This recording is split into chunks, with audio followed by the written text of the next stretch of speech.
Play some of that Sammy concert. Okay, Michael there. Anthony. All right. But first, before we get into that stuff, let's talk about. I want to ask you some of the questions about that band. Accept. I have a couple questions. Okay, there definitely. Yeah, Okay. interesting is to see there. I first heard of them back in 1983 with the song "Walls to the Wall," one of their all-time Yes. rebellious anthems out there. And years later on, they also played songs like "London Leather Boys," which was questionable because it was often gave gay metal overtone in the lyrics of that song. Damn. What the Sorry, heck? I'm trying to turn this off and it won't turn off. Oh, okay there. And of course, the singer at that time was Udo Dirkschneider. They had songs like Midnight Marauder or Midnight Runner or something like that. I forgot that. It's been years.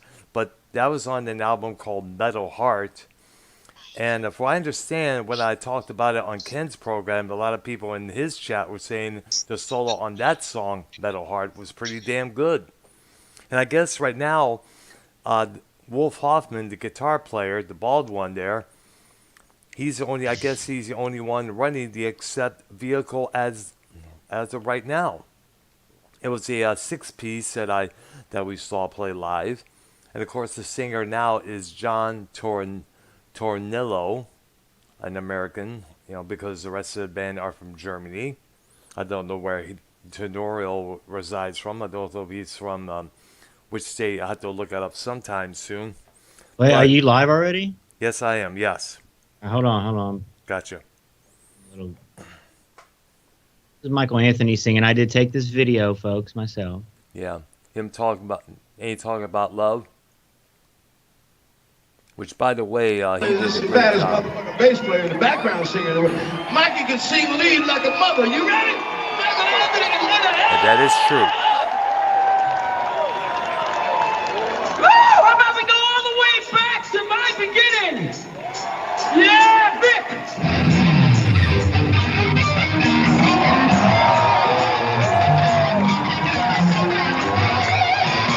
Remember this one.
Yes. Yeah, it's a Ladies and damn good. gentlemen, music. Arknolia and the Doctor Brown on my Ark. end here. Yep, our You first doing time good? back in a while there. Yes. And Yeah. I have to say this. Mhm. I don't want to hear, and this is the only drama statement that I'll make. I don't want to hear anybody. Really, Joe Cronin did it last, about 3 weeks ago. Really. I don't want to hear anyone make fun of you about your teeth anymore because you now have the best looking teeth and the newest, freshest teeth in the community. Because if you think about it, if you're 30, 40, 50, 60 years old, shit, if you're a 45-year-old man in this community, you have 45-year-old teeth. Dr. Brown has literally week-old teeth in his mouth right now, bro. The newest teeth. Yeah, a lot And of I'm proud of you, replacements had Brown. to be done on that day, back a couple weeks back there, and it was. You It do was sound a definitely little needed, different. Yes. Yeah. You do sound a little different when you talk, but we are going to get used to it. You'll get used to it, and I know it's a big step. And I know. Yes. you have to, kind of relearn, but you'll get it. It's natural. You already know. Actually, you Dogs know speak what? English, so. Yeah, actually, you know what? I'm not the only one in our family that's had dental issues. My sister had them years back. My brother-in-law is going to have some done there. See, the problem was our father did not have any enamel on his teeth when he was still around, and we kind of picked up from that. My sister got hers done years before there. I finally got mine done, and now my brother-in-law is going to be next. And me healing up so well, like I did after the whole procedure, inspired my brother to finally get his done because he was kind of reluctant because he had a kind of fear of a dentist because the last one he saw was a piece of crap there, obviously. So, But now, is it? I mean, I don't know. I don't know if you want to share this publicly, but are they veneers or are they dentures? Do you have to they're take them out every night? They're veneers. So you got the real. So really, no one could say shit because. Yep. I mean, whether veneers or not or dentures, right? Yeah. Veneers is what the rappers get, what the Hollywood people get, what the stars get. Music. Yeah, exactly. Veneers is the real deal, bro. Yeah. Wow, Brown. Yeah. What a big moment, man. I'm proud of you, and Thank you. I appreciate keep them that. clean. Keep them clean. I mean, I can't talk. I mean, I got the chiclet teeth going on, but damn, dude, you finally after all these, you know what I'm saying? And look, you will absolutely get some poontang at these clubs. Oh yeah, that's for sure. They are. Yeah, no, that's. I mean, it's not even. Look, said. I'm not even saying that because not before because of the bad teeth, but now since you have like veneers, the perfect that's a big thing. Like women do like the good teeth. You know what I'm saying? They do. Yeah, yeah. The reason, it took a long time to finally get all that finally done because of the cost. Because this shit is expensive, man. I'll tell you that right now. I mean, it is not cheap. It is not worth. What do you got on? What are you on financing or some shit? A payment plan? Yeah, pretty much. We're going to be doing that so far now. That's how it's going to be done. That's what I would like. I'd like to do. Each paycheck I get, some of it goes towards rent, car payments, and to that as well. There. And you got the good ones, man. You got the good. Yeah, and thank Very goodness. amazed, man. Yep. But anyway, I have a couple questions about this band. Except, and I know the ball's on the wall. But was that the original lead singer, number one? Udo Dirkschneider. He was. The one we saw in the videos that I posted is John Tornillo. I don't know so much about it. It's not the. So they don't have the original lead singer. No, I don't think. I think Wolf Hoffman, the guitarist, he's probably the only original one running the Accept that bald guy. Yes, correct. Okay. Yeah, and obviously, to me, go ahead. Honestly, to me, and I remember that ball's on the wall, but seeing that group and seeing how, bro, they're kind of like, it's a German group, correct? It is, yes. Okay, so to me, they're like the German Judas Priest. Pretty much there, yes. Were they after Priest or around the same time in the 80s? Yes. Well, actually, their first record came out in 1979. And because I know Priest was the first with the leather and everything first. That's a fact. Exactly. Everyone, the studded belts and everything, everyone else copied off. But to me, I was like, damn, bro, they're kind of, I mean, they kind of vibe was kind of a little like, it was European heavy metal, classic heavy metal. I mean, what it sounded like to me. Yep. Exactly. I mean, how many people were there? Like how the attendance? How many people you think? It was about the usual attendance for a band that would fit inside of a club. To be honest, there should have been more people, but then again, knowing how some of these bands we're talking a couple hundred or like 1,000 or so. About 100, about more than 100, basically around 100, 200, 150 there. And that was the real deal. Yes, it was done outside in the parking lot, by the way, there. It was an outdoor show. And of course, Did you wear that? Did you wear your leather and everything? I did, my leather jacket, and everything else, yeah. Got me a keychain as well there. So I want to get y'all's opinion. I want to play like 10 seconds of this, each one, real quick. I have a couple. Would you rather hear...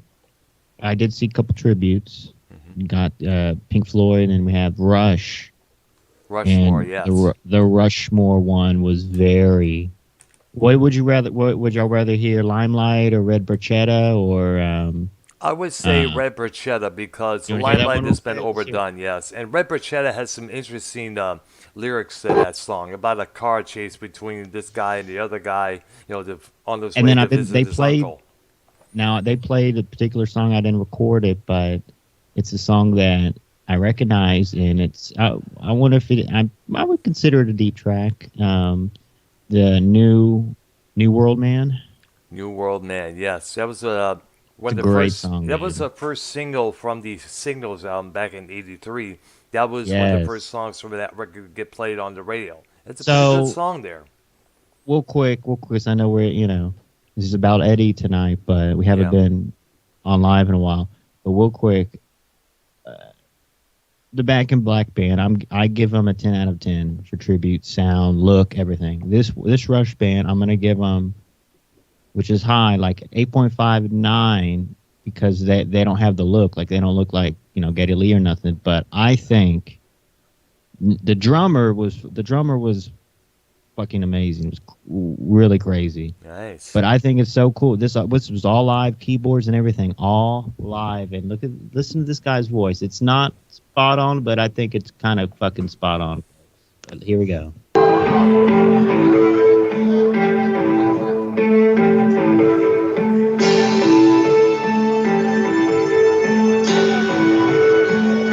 Pressing down on the foot keyboard, I think that makes sound too. Play the bass as well. Yep.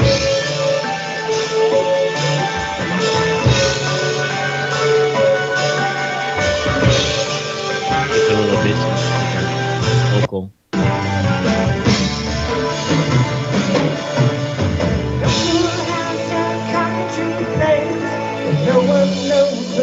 Dude, Nice, yeah. It used to be a phone for the motor launch.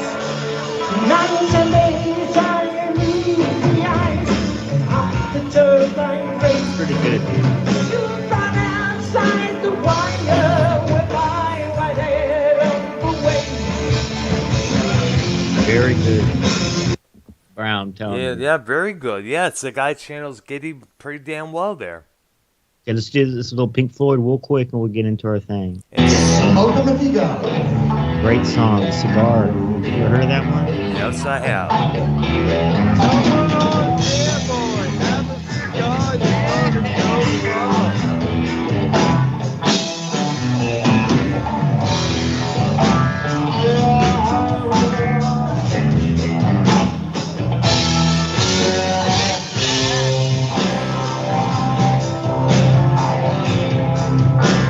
That's for it.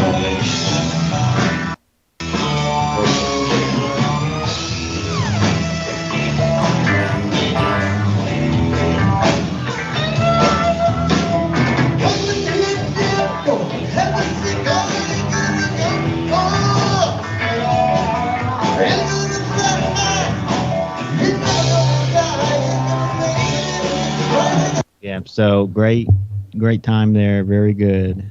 And where was this, Um, by the way? In Houston, Dallas.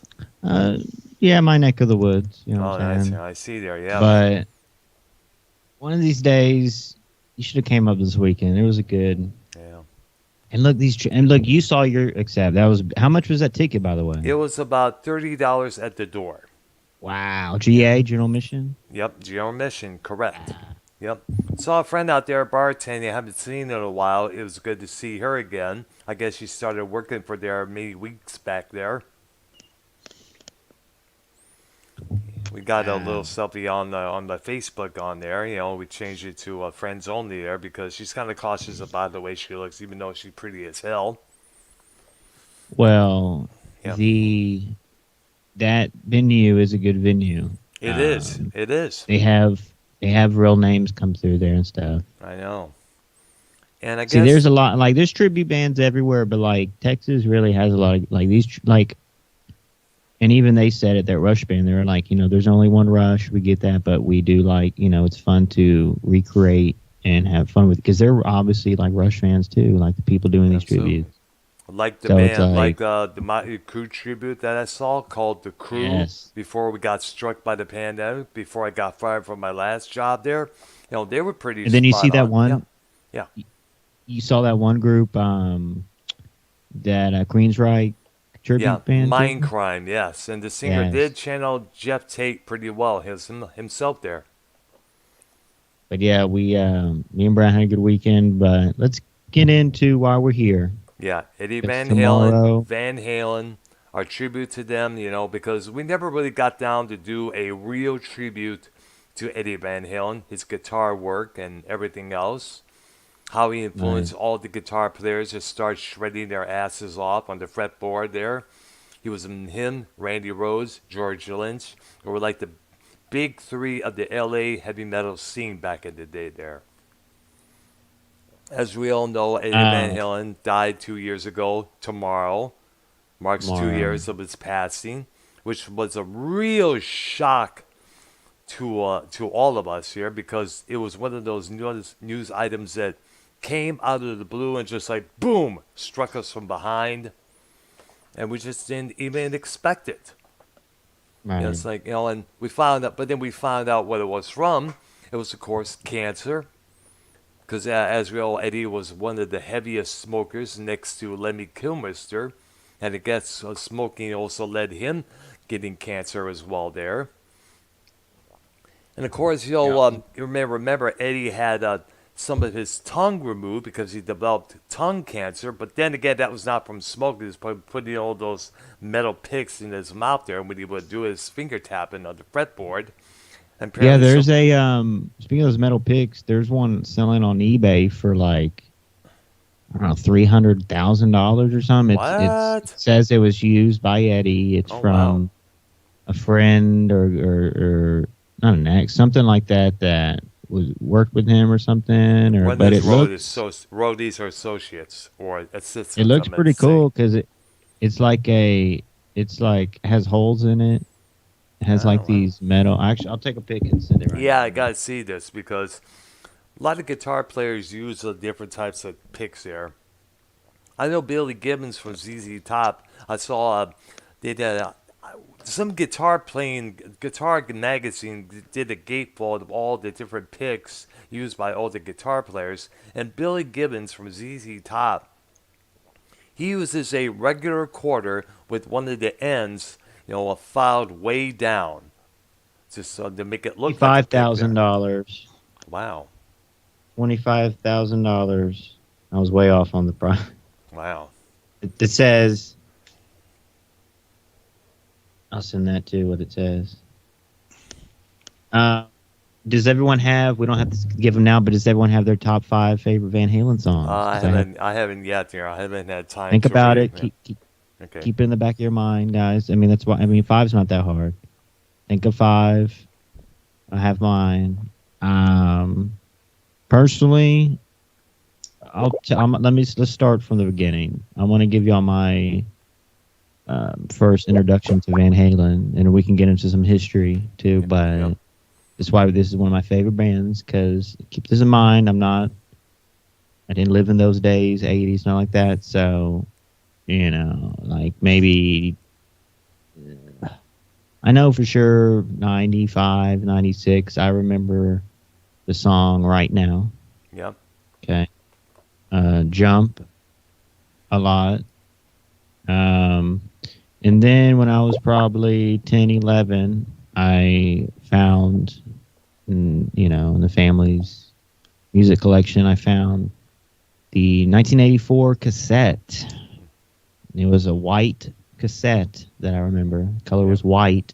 The housing. And keep in mind, this was probably the year 2000, 2001. There was no iPhones. The internet was barely a thing. So, Yeah. cassette. Cassette was the thing at that time there compared to vinyl. The 8-track was already dead and gone. And this was a couple years before the CD would emerge there. So,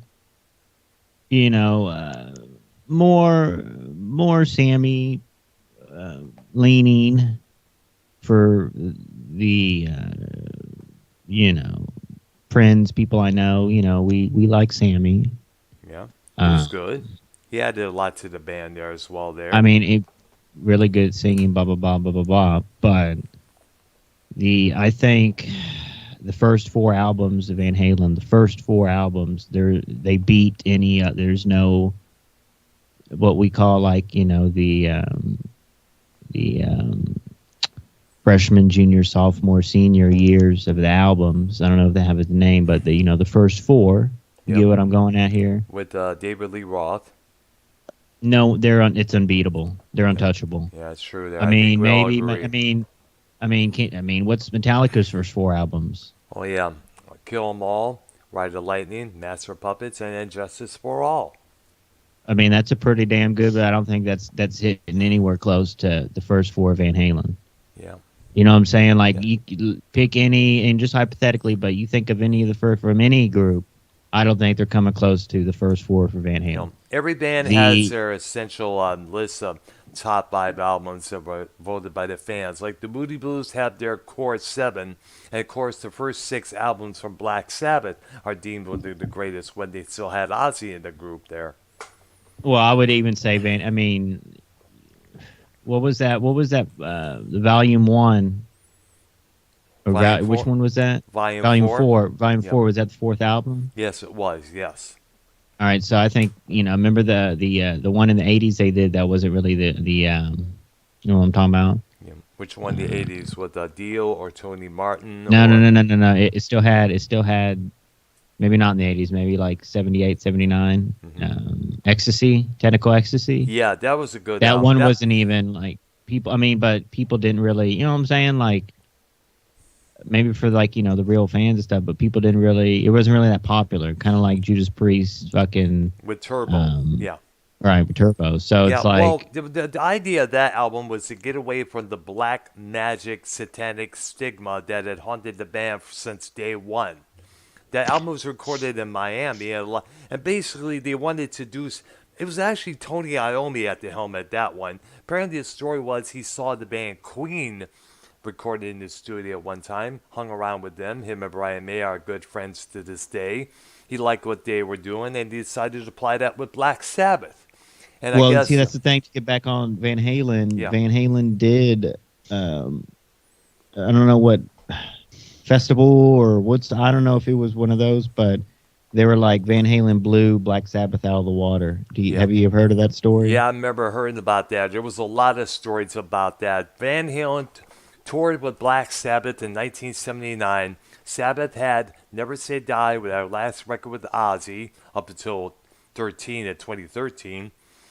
Van Halen had their first record, and basically the story was that Sabbath was kind of like, they were kind of getting stale. They were kind of getting, like so-and-so there.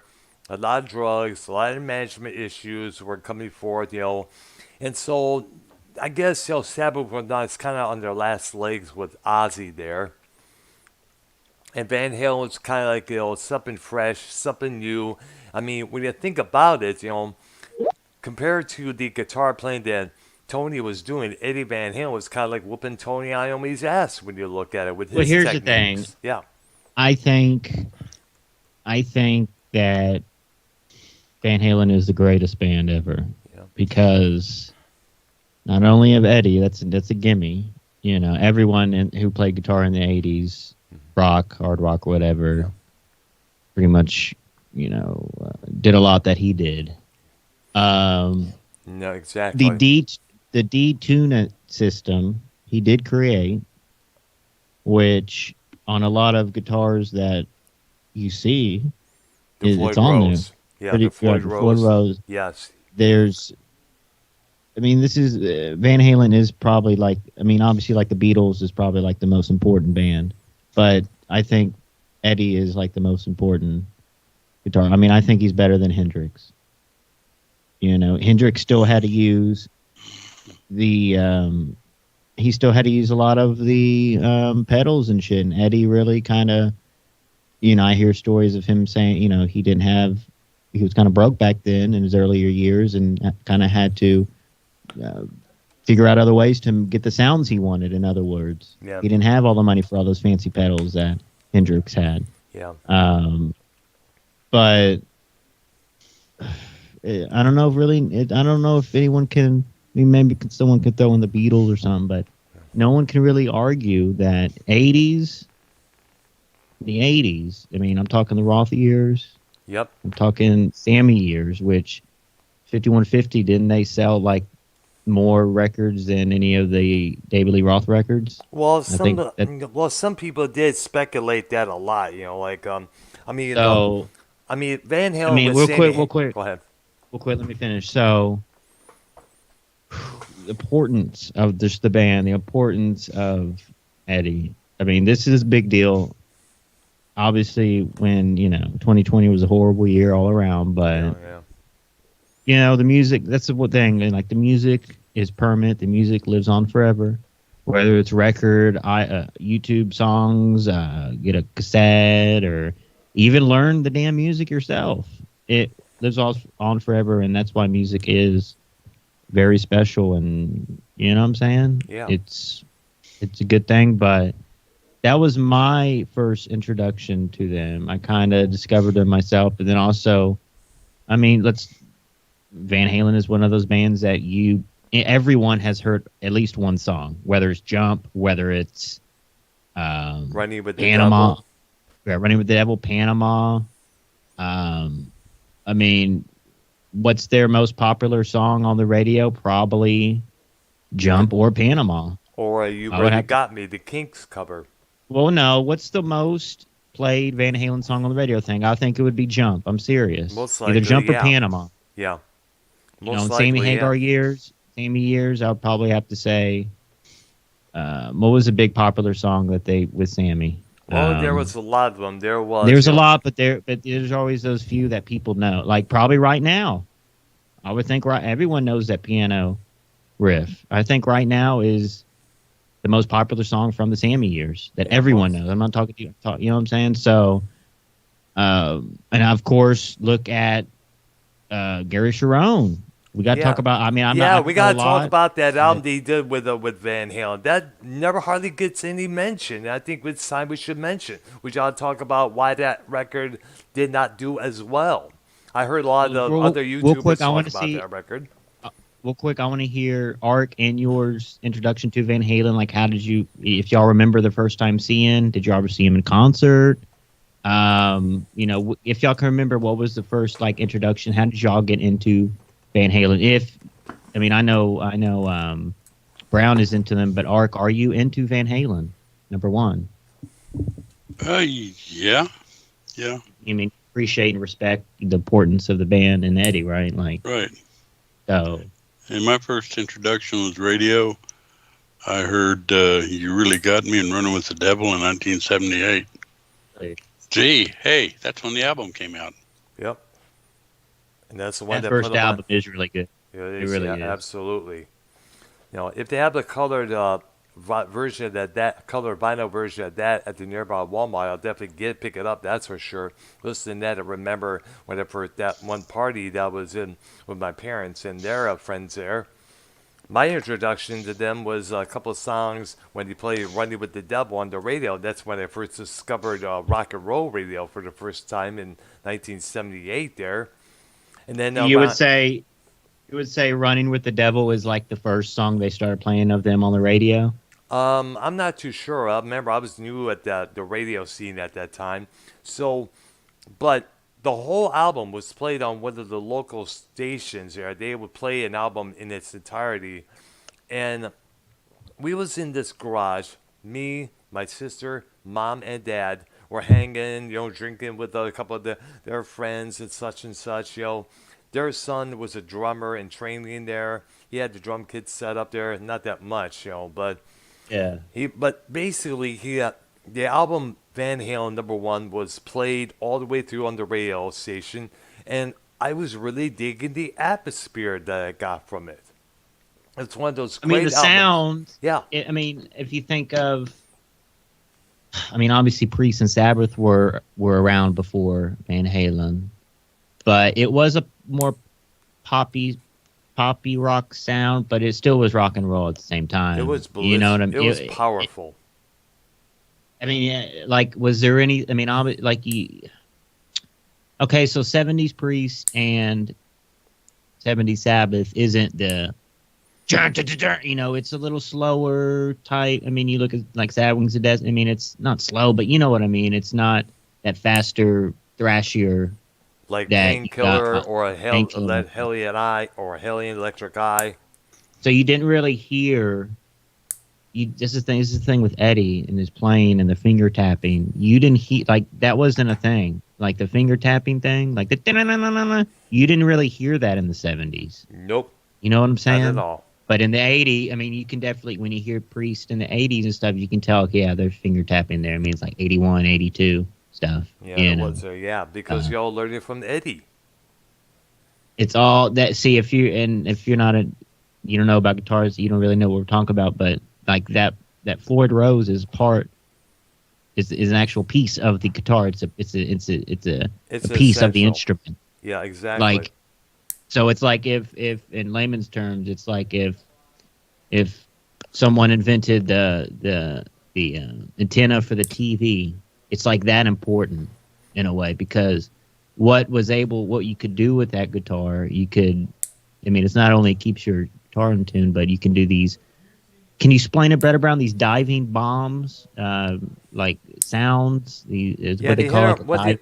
What they do is they hit a harmonic, and they would just take the tremolo bar and just put it down. Yes. Now, the way Dimebag Darrell used to do it, he would pluck a G string, and he would hit a harmonic, and he would put he would have his Floyd Rose tune to where it would be in place, the strings that is, but he would pull up on the whammy bar to basically stretch it would stretch the guitar string upward.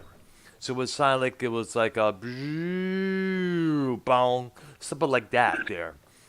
And he And did by the that way, perfectly well.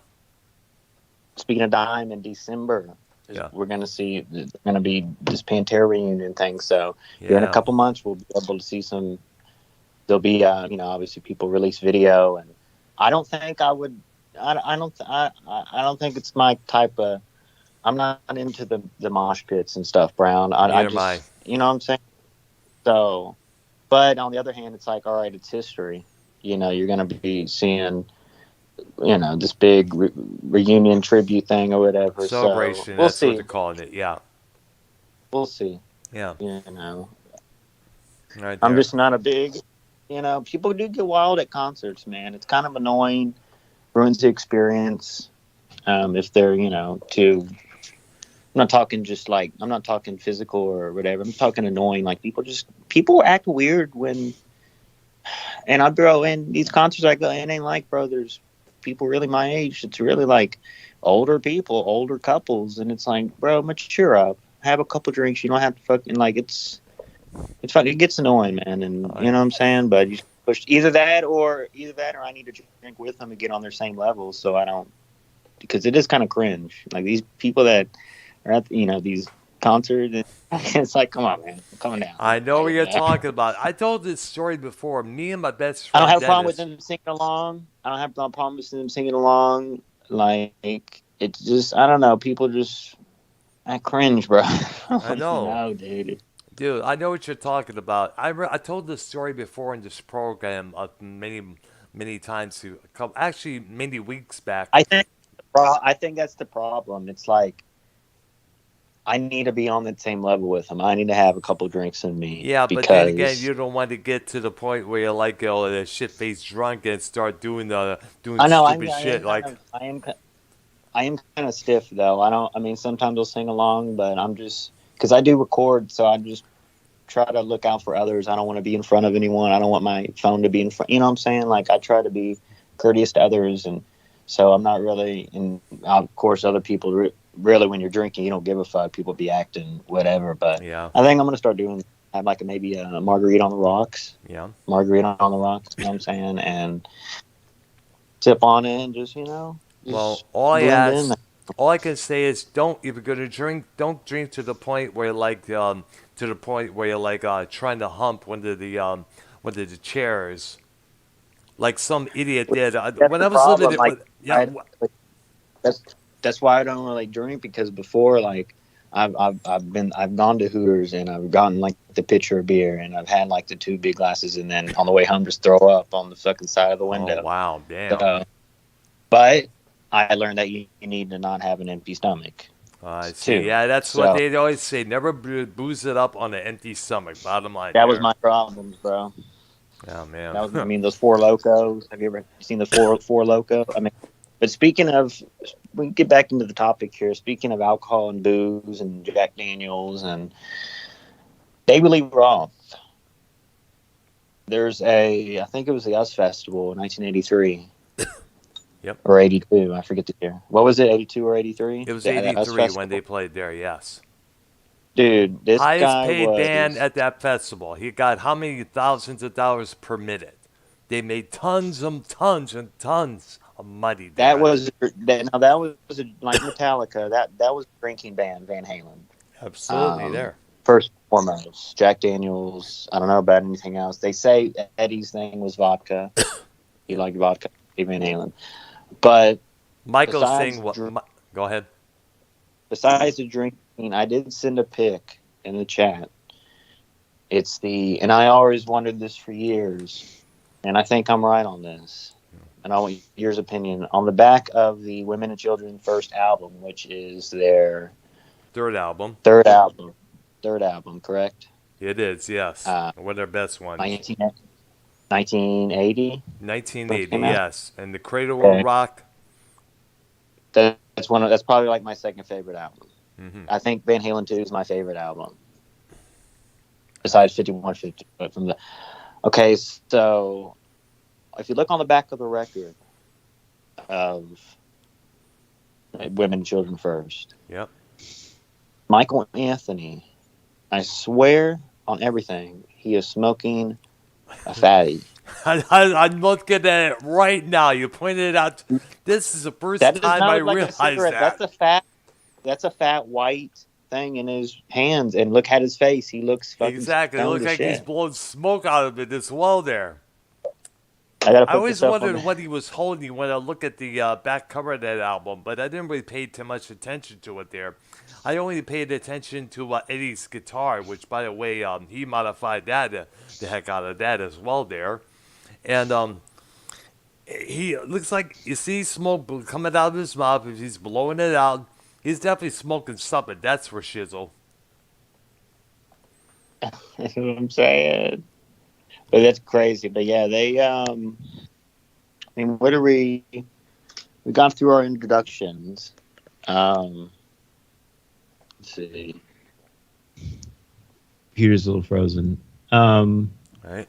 Who do y'all like personally? Y'all like David Lee Roth or Sammy Hagar better? We'll let Ark start. I generally prefer David Lee Roth, but I like Sammy. Well, my opinion would be the same as Arknolia's, because Sammy they did some great songs together with Sammy there, like Get Up from 5150 was a good one there. Good Enough was good as well there. Best of Both Worlds. Right, I remember Pound Cake was a damn good one. Humans Being from the Twister soundtrack. Twister, yes, Twister, that's not bad, that was a good dude. song, yes. Now there's and it's very interesting. It's about, I think it's like 4 hours long. Yep. But it's if you type on YouTube, what's his name, Howard Stern Van Halen. Yep. It's basically every interview with David Lee Roth, the band, Sammy, throughout the years, throughout 1988. Like the real, and it's all put together, and it's really cool because it ends with Eddie talking about Wolfgang, his son, and that was probably like 10 years ago. But I watched that whole thing like twice in the past couple years, and very remarkable, very cool. Yeah. A lot of breakups, a lot of because you look, when they had Sammy and when they did the live shows, they were hugging each other, they were having a good time, blah blah blah. What you think? Sammy has a big head or the ego, or you think because they were saying the Van Halen brothers stopped doing music. Like, remember when they stopped touring in the 90s for a little bit? Yeah. Like in between singers when they got rid of what's his name, and then Alex wore this like neck brace on tour. I don't know if y'all ever seen that, but He wears. He was on tour, but he's wearing this neck brace. He was having problems, neck problems, or something. Yeah. Let's talk about the guitars real quick. Yeah. Let's get more Eddie based here. All right, there. He had, I think he because I don't think it's like a Fender. He had a Fender Strat, and I think he bought the body. He got like a neck. I think it was like a Fender neck. Yes. He got like the body from somewhere. Something to like he went. He got it at a discounted price. It was the white stripe one, correct? Yes. When he first started, and that didn't even have that guitar, that black and white one, 1978. That didn't have a Floyd Rose. Yeah, if you see the pictures. Yes, I remember the album cover as well. I was always admired that guitar there. And he wore Plus this, the design. I always wondered how he got that design going there. I thought he was putting some sort of duct tape on there. It turns out it was nothing left of sorts there. Well, his guitar strap was like this chain taped to. I remember seeing that as well. You know what I'm saying? You saw that, so it was kind of like he was a homemade type of guy. Like he really, and he ended up taking the pickups out of this Strat copy body thing. He like sawed these.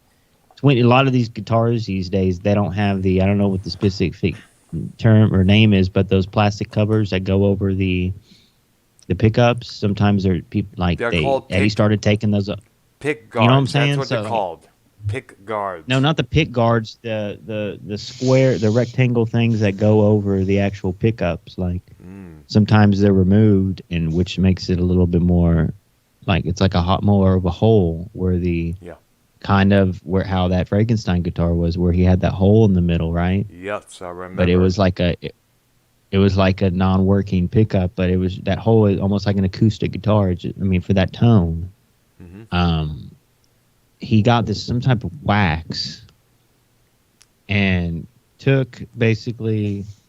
If you look at all the guitars from the '80s, any guitar with the Floyd Rose, you're gonna have the double pick, like the double humbucker, right? So it's two pickups into one, which those came from obviously the Gibson company, probably others, but made famous by Gibson Les Pauls, blah blah blah. Yeah. That double pickup. Yeah. So what Eddie did, he took it, and he didn't have a Les Paul. He used some other Gibson. I forgot. Maybe it was like the bigger body one. Or one of those Baja big hollow body guitars, yes, like the what Ted Nugent has. So he took the pickup on the double pickup on that. He put it on, did all that right. And what that ended up being is what all these guitars you see in the Jacksons, the Chevelles, all these ones from the '80s, they use that double humbucker. And then they use the Floyd Rose. Yep.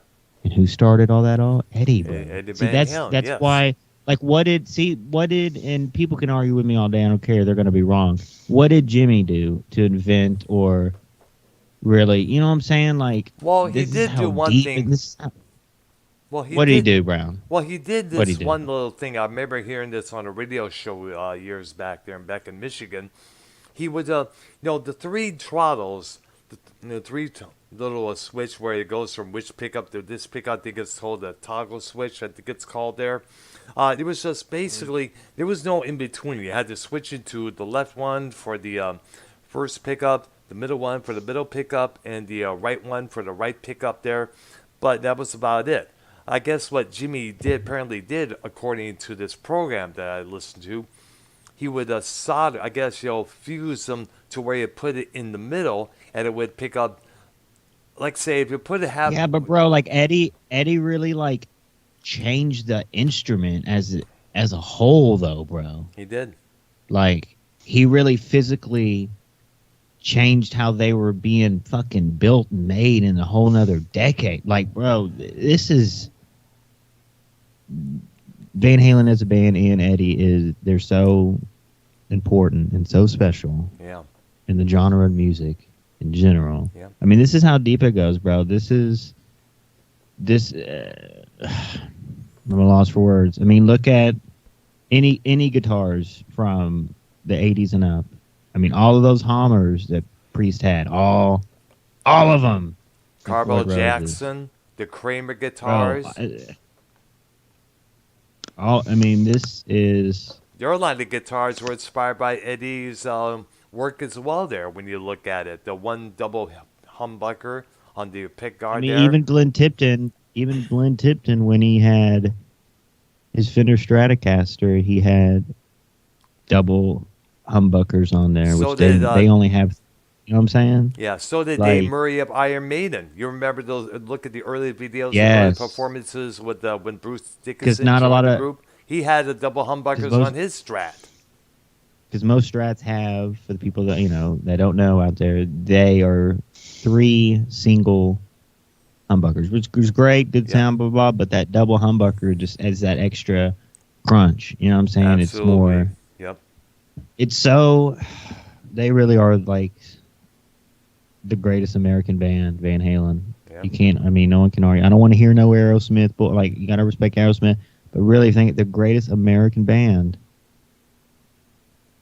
is fucking Van Halen. Van Halen, Bottom dude. line. You really. And look, they came in, they hit you in the ass. Van Halen won. Boom. Good classic shit.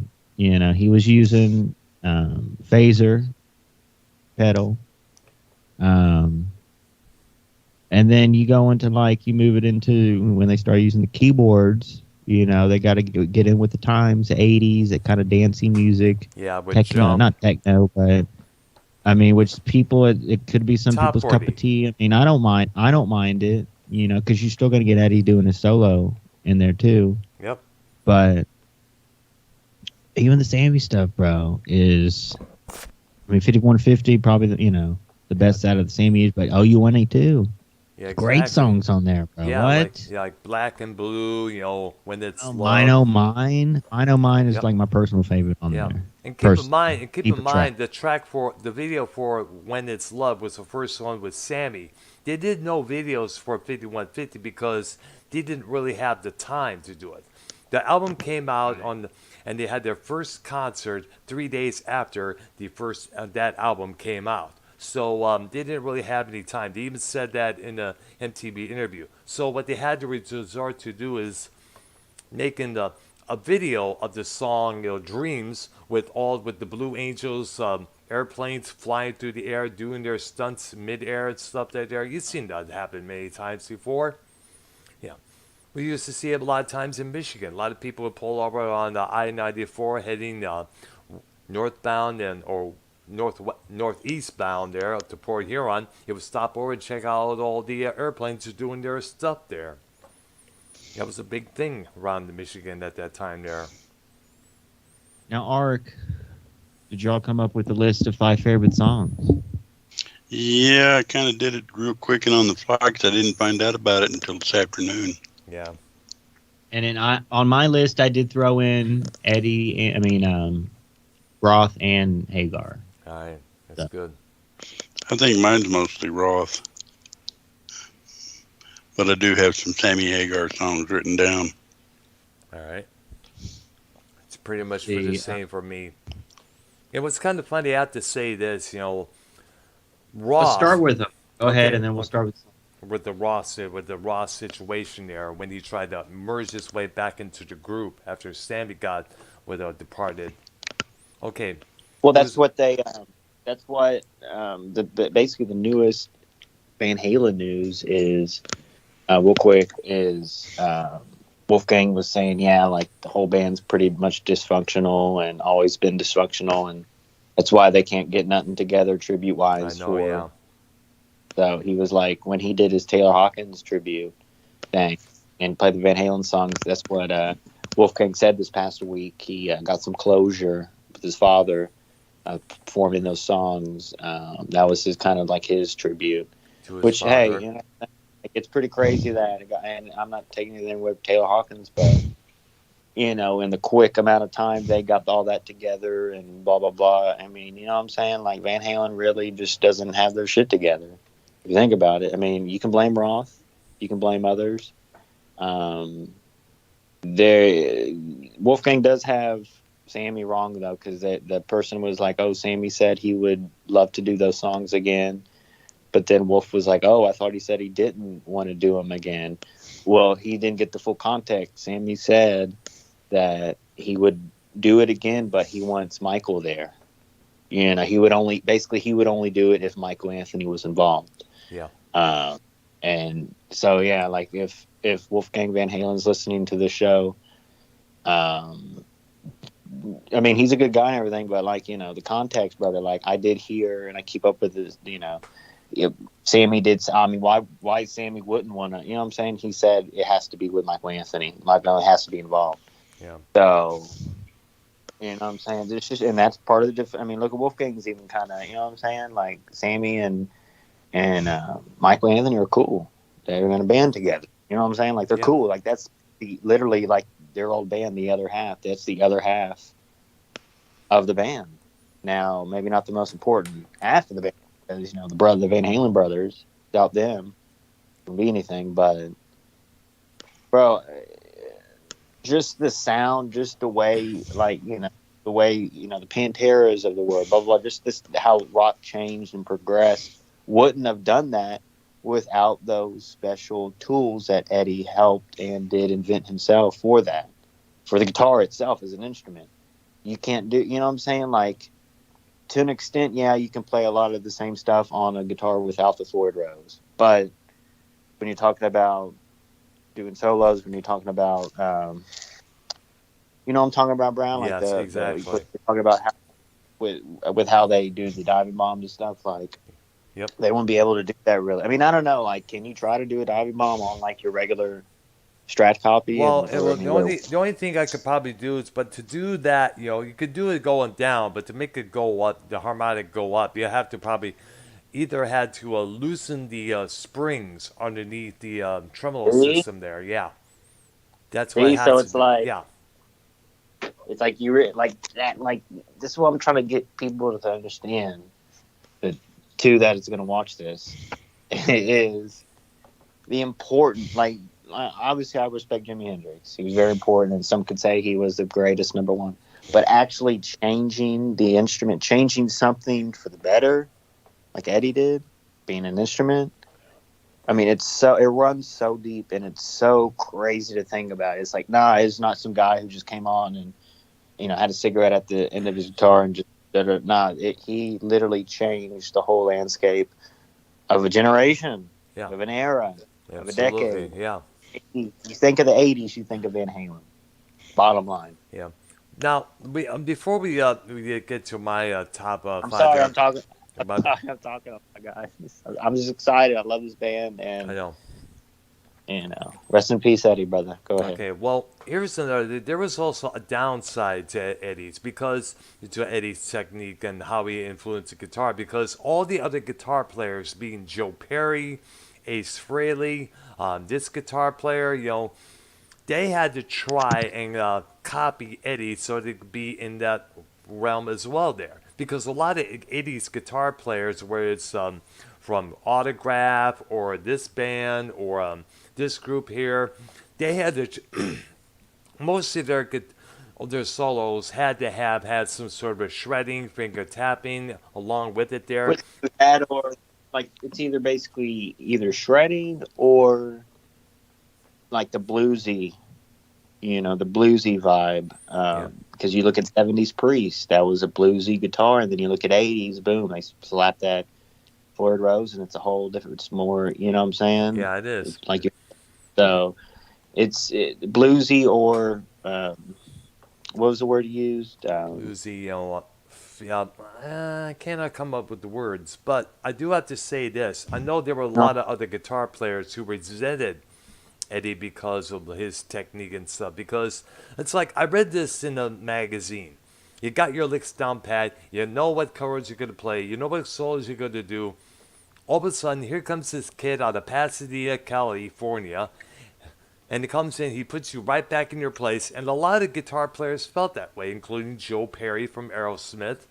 And I guess a lot of other guitar players, felt Did resentment he? towards him. Yeah, I guess so. Yeah.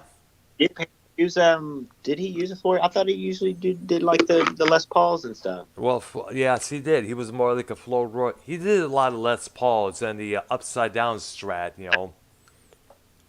A left-handed Well, Strat played a right-handed, of course, there. But a lot of other guitar players kind of did resent Eddie because here was Eddie getting all the attention here, and here are these other guitar players doing their best, not shredding, not everything. But yeah, but it was, Eddie, bro, Eddie, the whole fucking game. He changed. yeah, he did. He did. Absolutely. No doubt about that. Eddie changed the game of rock and roll, of guitar playing. Like George Lynch is pretty much like an Eddie Van. I mean, him, fucking Randy Rhoads, and I don't want to say they're Eddie Van Halen. I don't want to say they're EVH clones, but they learned a lot off Eddie. Like obviously they would be using the damn Floyd Rose because Eddie was like, he had like the first or second Floyd Rose ever made. You know what I'm saying? Like that's. Bro, this is so incredibly sad how it ended. You know what I'm saying? Because I never saw them live. Obviously, the closest thing is seeing a Sammy Hagar concert, but it's so... But the music lives on. Sorry, we have our song list. This might be one of the most emotional shows. I'm fine. I'm good. Yeah. But also, this band is so important, bro. This is bigger than wrestling. Like they're bigger than Jesus. Like John Lennon said. Oh, my God. They're bigger than Jesus. Oh, they're going to hate you in the South. They're going to hate you in the South for saying that there. Remember all the flack Lennon got for saying that, man? Let me bring this up here. This was suggested here. Now, there are a lot of... I remember you brought this to my attention many weeks back. There was a rivalry between Van Halen and Quiet Riot. Well, they were rival bands. This is from the Randy Rhoads Society Facebook page. And here's the article that is said here. Quiet Riot and Van Halen were rival bands during the mid to late 70s on the LA club scene. The two bands did share one bill one time, which took place on April 23, 1975, at the Glendale College Auditorium. Eddie and Randy were two of the youngest, hottest guitar players in the 70s in the LA rock scene. Both were active musicians, and their paths crossed from time to time in the Hollywood music scene. Randy being from Burbank and Eddie from Pasadena. It was once said that Eddie approached Eddie, asked him how he kept his guitar in tune with the heavy tremolo loose, because everybody knows when you use a tremolo system a lot, your guitar strings will get out of tune eventually. I realized that many times in the past here. And look, there's a difference and it's similar sounds, and you can get similar, like again, similar sounds, but there's a difference from bending the string. Yeah. And there's a difference in using the bar, the whammy bar. The tremolo. Just standard whammy. Yeah, just a standard whammy bar like we got. Yeah. I mean, it's a similar sound though. It's similar. It is, yeah. Right, the wah wah, or depends on how high you're playing the string or whatever. But so you can kind of, there's your ways of playing. There's multiple ways of playing the same song is what I'm trying to get to here. Yeah. Sometimes, you know what I mean, but this diving bomb sound, these squealing sounds, Make it try sound to like do a that horse this or week, an elephant. See if you can do that on your guitar, Brown, this week or at some time of record. See if you can do some squeals on there. I wonder if you could fucking order, because I know on eBay they have them, order at the actual Floyd Rose system and put it on that guitar. It would be nice, but I probably have to get better pickups for it because I have 3 single humbuckers on my guitar there. And it's kind of hard to do with some of the... But Eddie could cut that bitch out and fucking, you know what I'm saying? Because, bros, that's... And I mean, obviously, we need to mention the fact that the EVH brand... Yep. The EVH brand, Eddie is the only guitarist to have his own brand guitar. Now, there's obviously your Jimi Hendrix signature Stratocasters. There's your Ace Frehley edition Les Paul. There's Stevie Ray your Vaughan. Glenn. You know there's your right like there's your the Angus Young edition Gibsons you can buy. There's your Tony Randy Rhoads. Iommi, even Robert Smith of The Cure, he has his Right, own but you look signature at guitar. it's the own edition, but there's not a Tony Iommi brand. There isn't, bro. Eddie is the only. If you think about it, he's the only guitarist to have his own brand. That's actually, I mean, I can't really think of. I mean, the only one is that Esteban acoustic guitar is the only. I don't know if you ever seen the commercials for that on TV Yes, back I in the remember. day. Yes.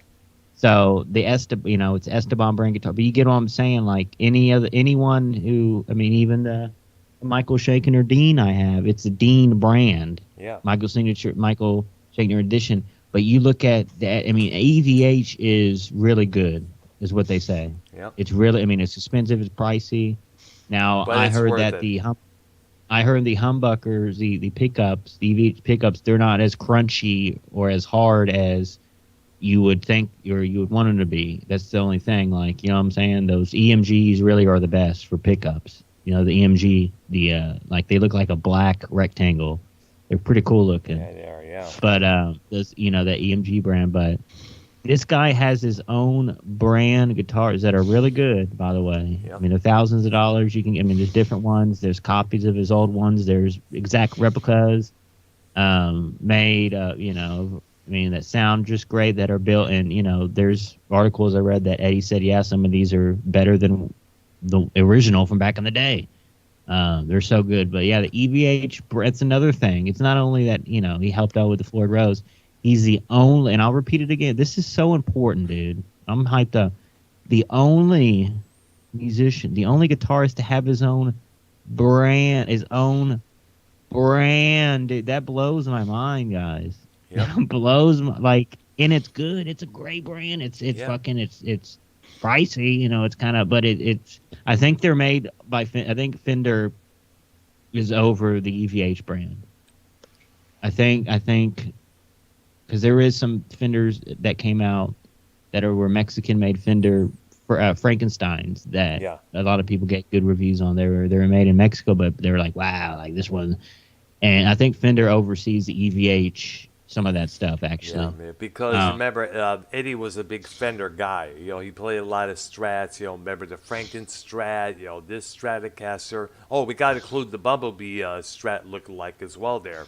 That Which, was by the way, now that one, 1970, that's Van Halen too, correct? Yep, it was. That's where he debuted that Okay. guitar on the back cover there. Which is buried with the great Dimebag, the Yes. original. Yeah, that's right. You know, he gave And- that to at the Dimebag's funeral. He did it as a homage. That's like my favorite. That's probably my favorite. I don't want to, because really there's only like a couple songs on that album I like, Van Halen too. But like Yep. I love that album, bro. Like I like the like it, I feel like that guitar was like the heaviest in a way. I don't know, because some people say the fourth album was pretty heavy, was pretty Yeah. dark and shit. Yeah, You know what I'm saying? it was a dark album. Fair Warning we're speaking of, yeah. Yeah. And by the way, now, going back to the Randy Rhoads and Eddie Van Halen story here. Now, Eddie did not want to give out his secrets politely because he was afraid of other people trying to copy his style.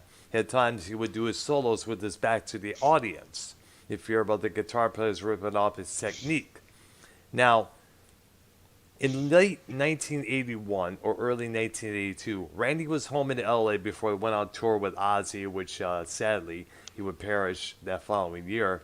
It was on a touring break. He decided to go into Tower Records and purchase some classical music records.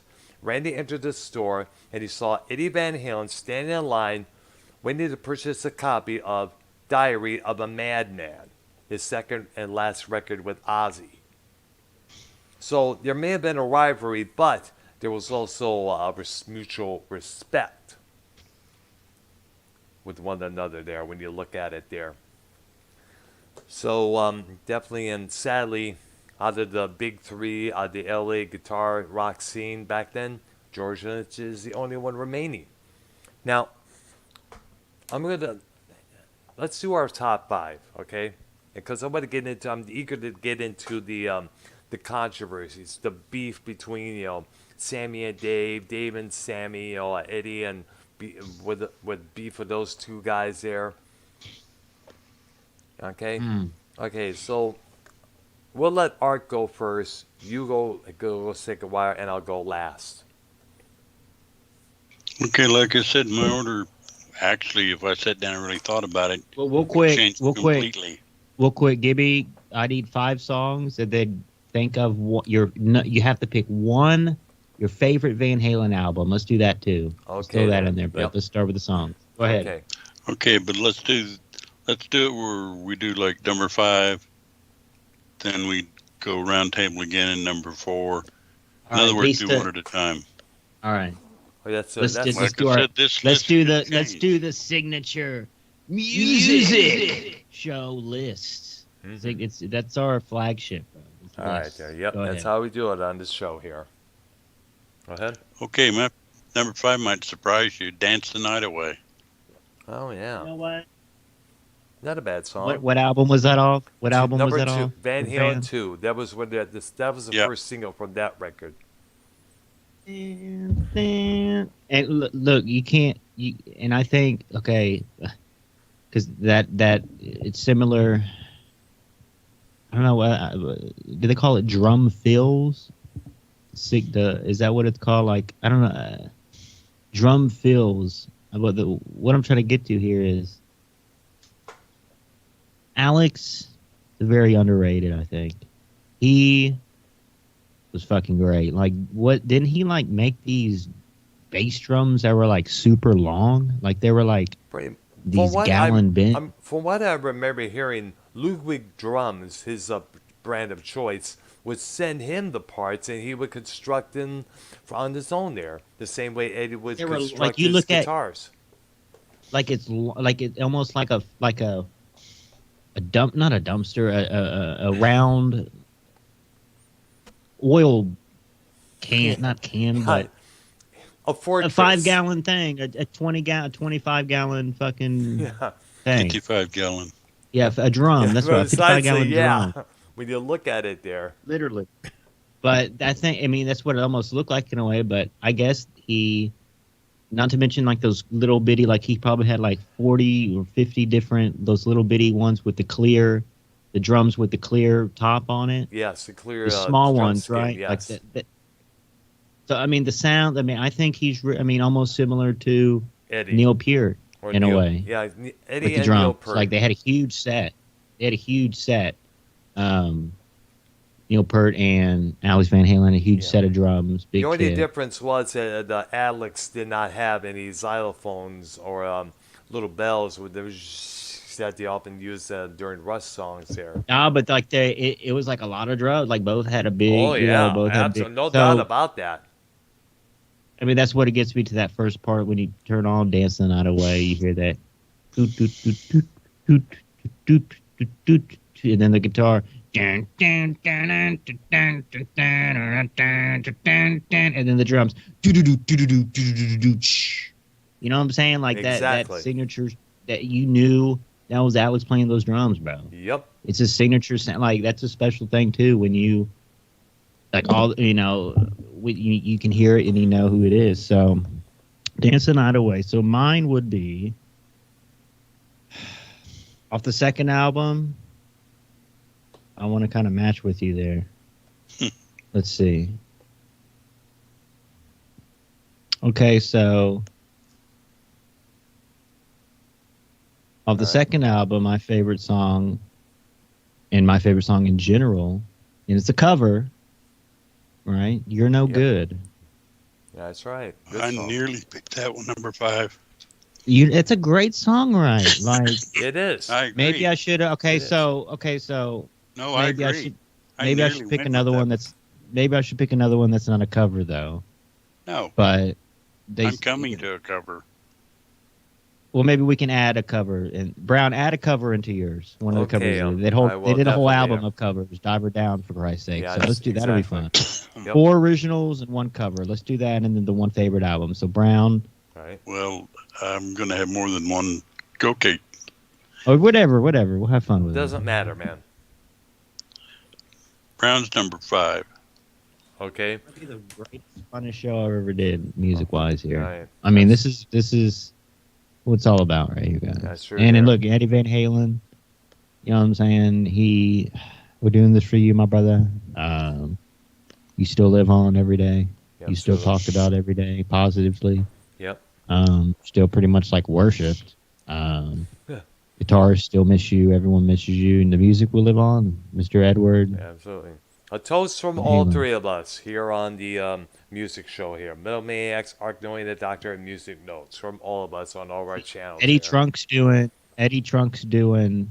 I'm pretty much stole Eddie Trunk's idea. He's doing, I think, but he was tossing them around. He was like 5 favorite. No, I think we switched. I think he was doing 5 favorite albums. We're doing 5 favorite songs. All right, there. One of the two, but he said, yeah, tomorrow he's going to do a special too.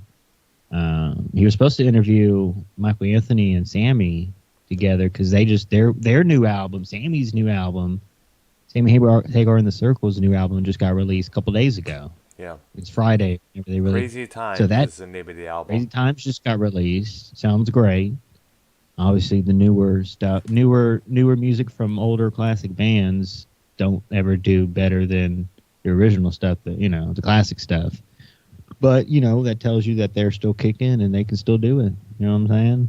Look, and have you seen what David Lee Roth has been doing recently? Not that by the much, way? no. I thought Okay, he so retired. check this out. Now, this is important. So, some famous studio in California. I don't know if it's one of the ones they recorded at as a band, Van Halen back in the day.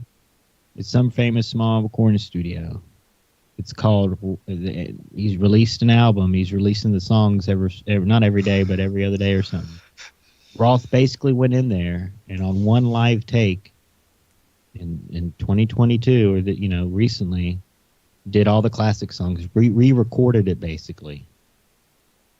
You get what I'm saying? So whether that's for copyright use to sell to commercials, or use for maybe there's problems with the Van Halen camp with whose ownership of the song.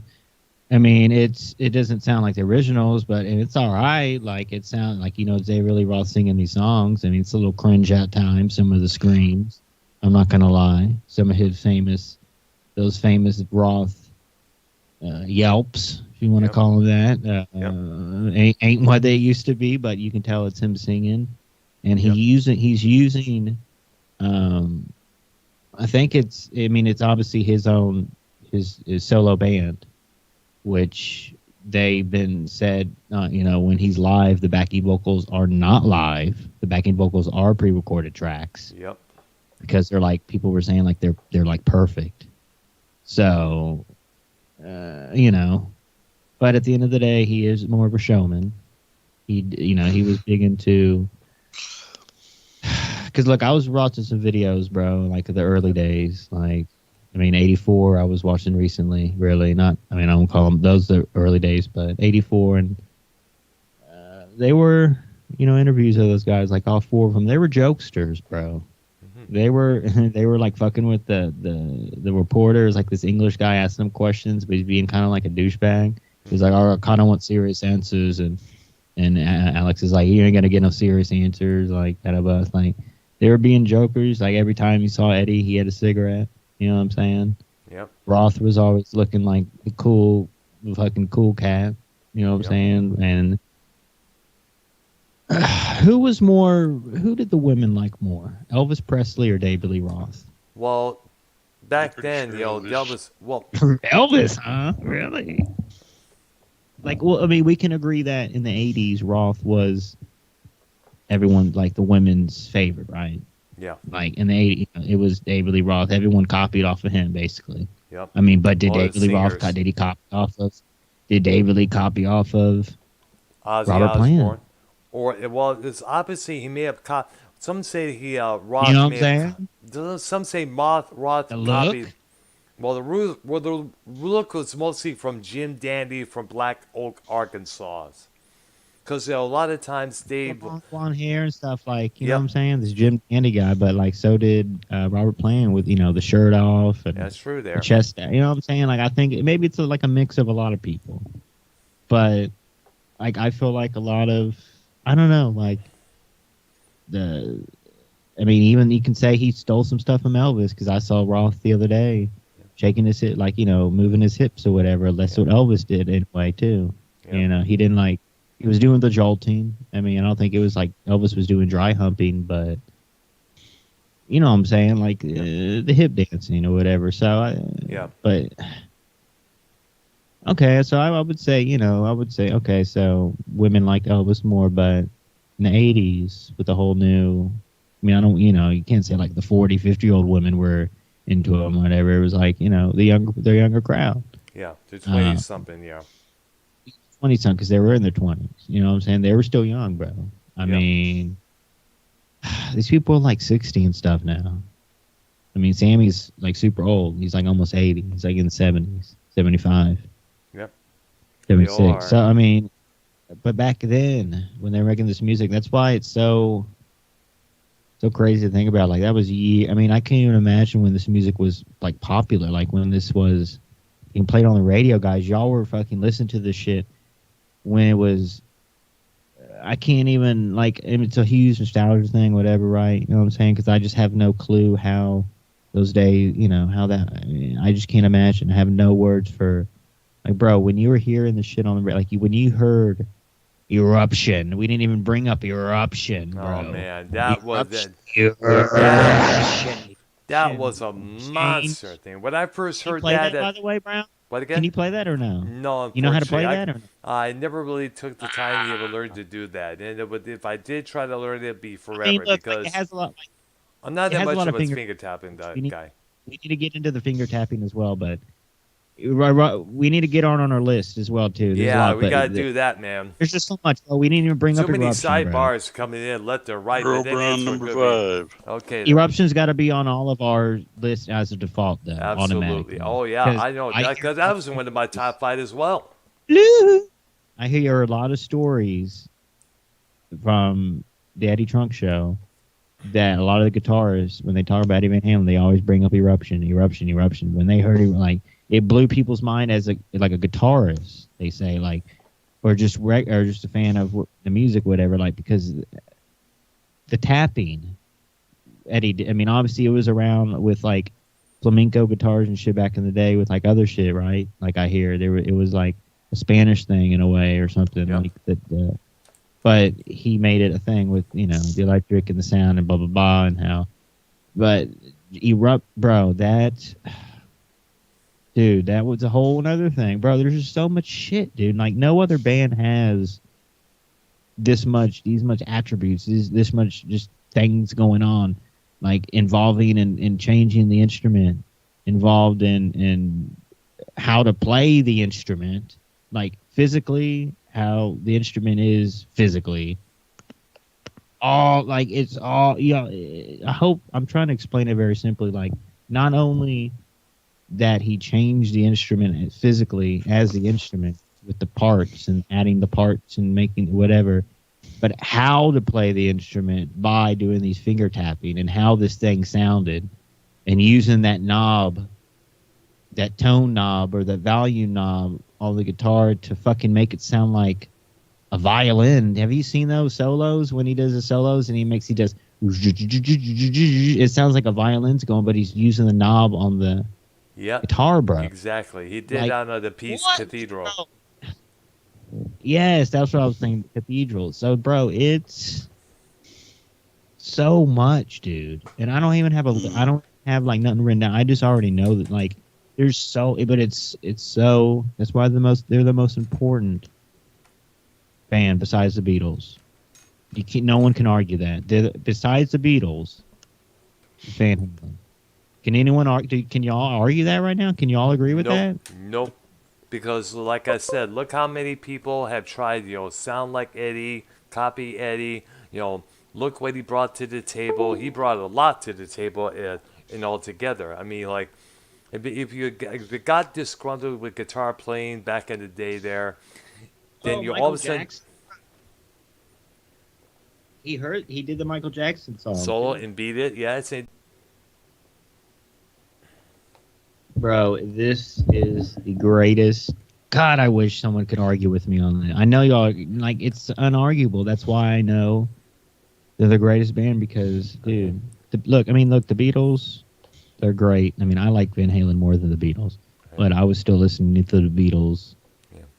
Maybe around the same time as Van Halen. Yeah. Because I was into like obviously everyone's heard music before on the radio as a child, but I was like the first thing I was into probably Power Rangers, but then like professional wrestling, like cartoons, right? Like when you get a little wrestling, and then you get into music. You like certain, like I liked Good Charlotte when I was like 12 or something. You like your little stupid, whatever. But you're a kid, you know what I'm saying? So you like these dumb poppy bands and shit. But and probably, I mean, you've always heard music all your life. Everyone has. Yeah. If they, I just think of riding in the back of the car, with the radio on. Like that's a lot of people's first introduction to just music in general. That's the feeling I get when they listen to the Van Halen when I listen to Van Halen 1. It's like who invented music? And the answer to that is, and I'm not joking, this is serious. Look it up. I think music came from Africa for real, with the drums and the tribes and stuff. Yeah, the tribe songs. Yeah, maybe. If you think about it, you know what I'm saying. Now, biblically, it's harps, it's stringed instruments, and horns, right, in heaven and everything. Yep. Trumpets, stringed instruments, harps. But on Earth, I really, the African, the tribe, it was the drums and music as a whole, as it's just a thing, people. You get what I'm saying? Yeah. I don't know what year that was. I don't know, I know, way all of us were born in either way there. Like, look, this is how I look at it. Like, from like the 20s, 30s. I mean, maybe not 20s, but like the 40s for sure. There was like the big band, the swing music, different with the horns, with the tubas, with the violins. So, boom, you move to like the 50s, 60s, Elvis, fucking Beatles, boom, 70s, Black Sabbath, Priest, then bam, Van Halen, 80s, and then Doc whatever you want to. 80s as well there. That's what you gotta, what I'm saying? Like, that's what I think about when I think about each era of potentially when music was started, right? 30s, 40s, that's importance. And yes, music would still be around. Obviously, there would be 80. I mean, would it have been just the synthesizer bullshit in the 80s and not this hairband rock movement that we got? I don't know. You get what I'm saying? Without Van Halen being around, that's what I'm saying. Like, and Brown's you look at all. All right, go ahead. Sorry. Yeah, we need to step away from the homage. We did a lot about almost 90 minutes worth. We need to get into the top 5 and the controversies. The beef between Eddie and Sammy and Dave there, that needs to be addressed. And plus, the way Michael Anthony got screwed over back when they got back together with Roth in the 2007. Okay, so what's your song, Brown? My number 5? Yes. Yes. Well, my number 5 would have to be Hear About Later from Fair Warning. It closes out side 1. Pretty good song there. That's one of mine. I was going to put mine next. Right. All right, so we got to do. Then if you choose fair. Well, go ahead, Art. My bad. Okay, number 4 I got here is my first cover. You Really Got Me. Oh yeah, by the Kinks. That's one of the first ones I heard, and it really stuck. Right there, yes. What's your favorite cover from them in general? I'm not going to tell you. Oh, we still have that as a topic. Let me look at Diver Down. Well, no, we got 3 more on top of this one. Yep. All right, so really only 5 songs on that record? No, you said Oh, my Pick bad. five.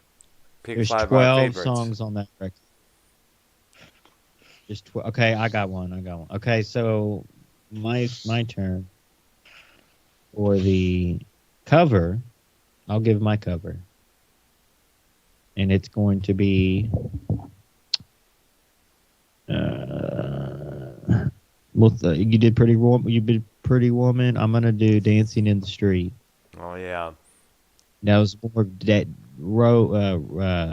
Roth-esque, Yep. David Lee Roth-esque type song, but we gotta pick covers. All right, there. No, you don't Gotta have do to, just because I did. By the way, like I Well, it's still mentioned, nice. I remember hearing about Cathedral's this. not bad either, but that's not a cover. Go ahead. But I remember hearing about this from my next door neighbor. They said that that Van Halen was allowed to cover the song for that record, but they were prohibited from performing that live for some reason. I do not know why. There, but some publishers are kind of funky like that. There.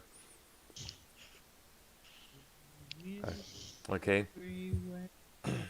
Okay, and my number 4 would have to be also from Fair Warning, a song called Dirty Movies. Oh, I love that song too. Dirty Movies. Yep, about the high school prom queen that later becomes a porno star. So, real quick. Go ahead, Art. Okay, my number 3 is Running with the Devil.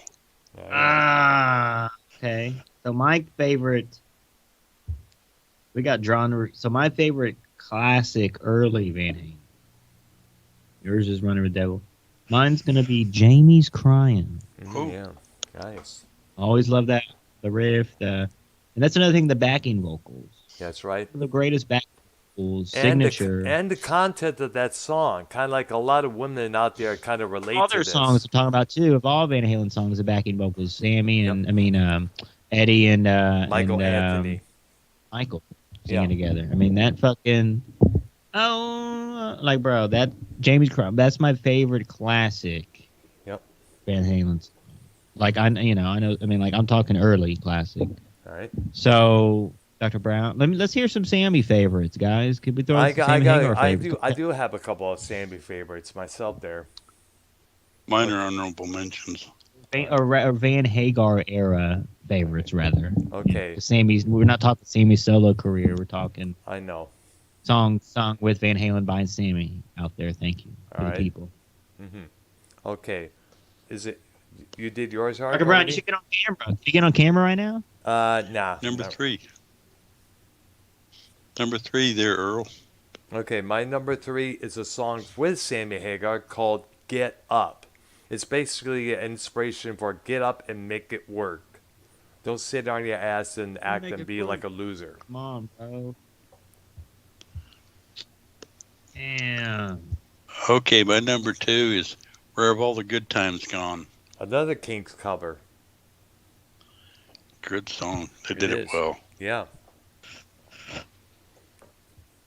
Come on, Art. What do you mean, come on? You got to Yes, give us a they're my Sammy favorite. song. You don't have a Sammy favorite? Yeah, but they're honorable mentions. Oh yeah, because you're a big Roth guy. Okay, so I have a couple favorite Sammy Hagar songs.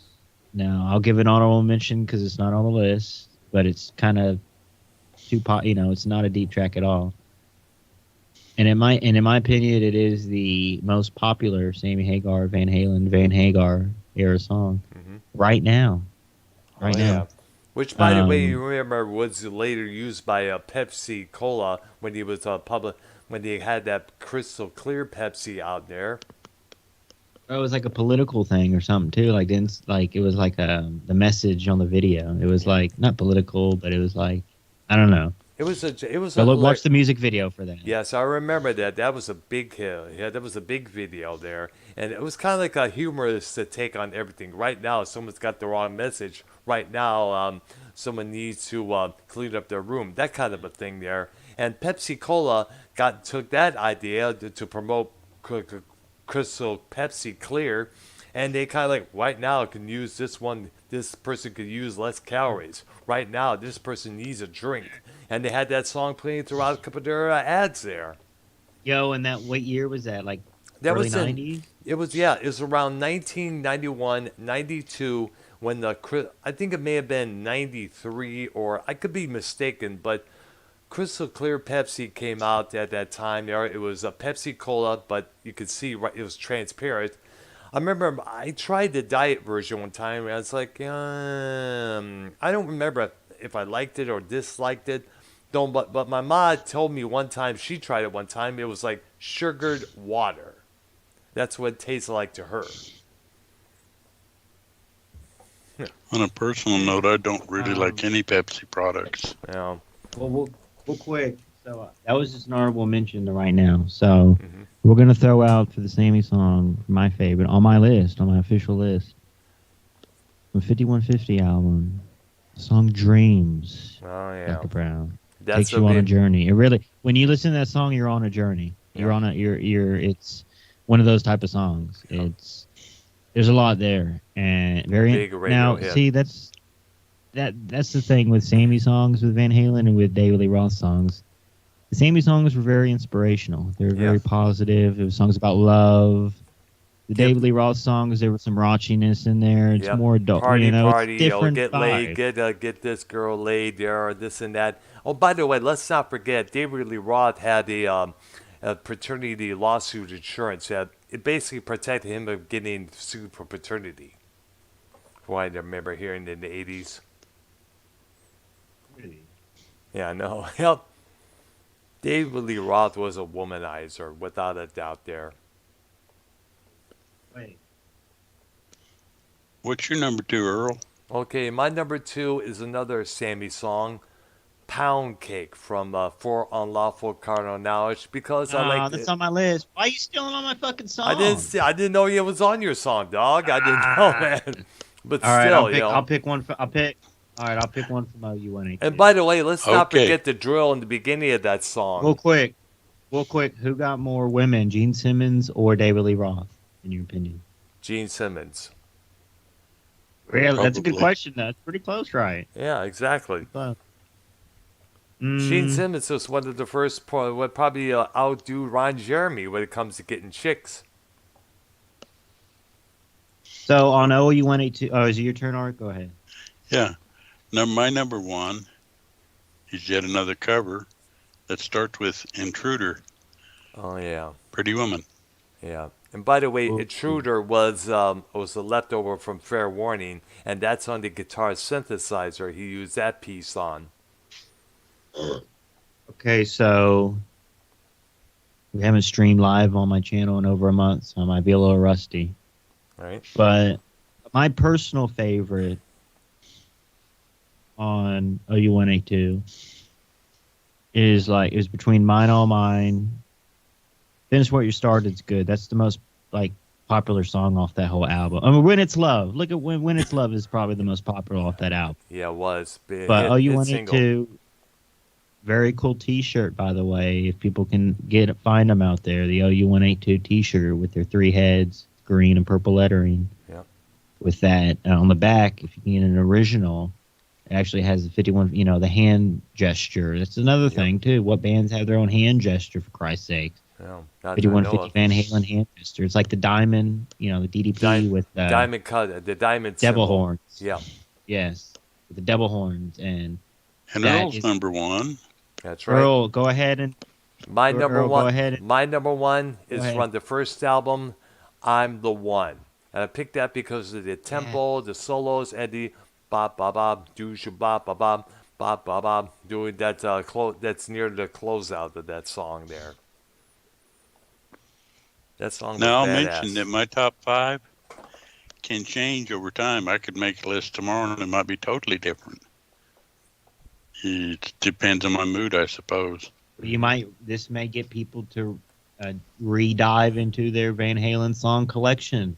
Maybe that's kind of the point. Yeah. Okay, I'm going to mention 3. Well, actually 2, because you've already mentioned one of them. Sammy Hagar songs as honorable mentions. Why Can't This Be Love? Mm-hmm. Yes. That was a big hit. I remember. Love Walks In. And Love Walks In. Hmm. Oh. That's a good one too. Oh. Because you already mentioned Keyboard synthesizer, very when important it's to the love. song. Yep. Oh my god, this is so good.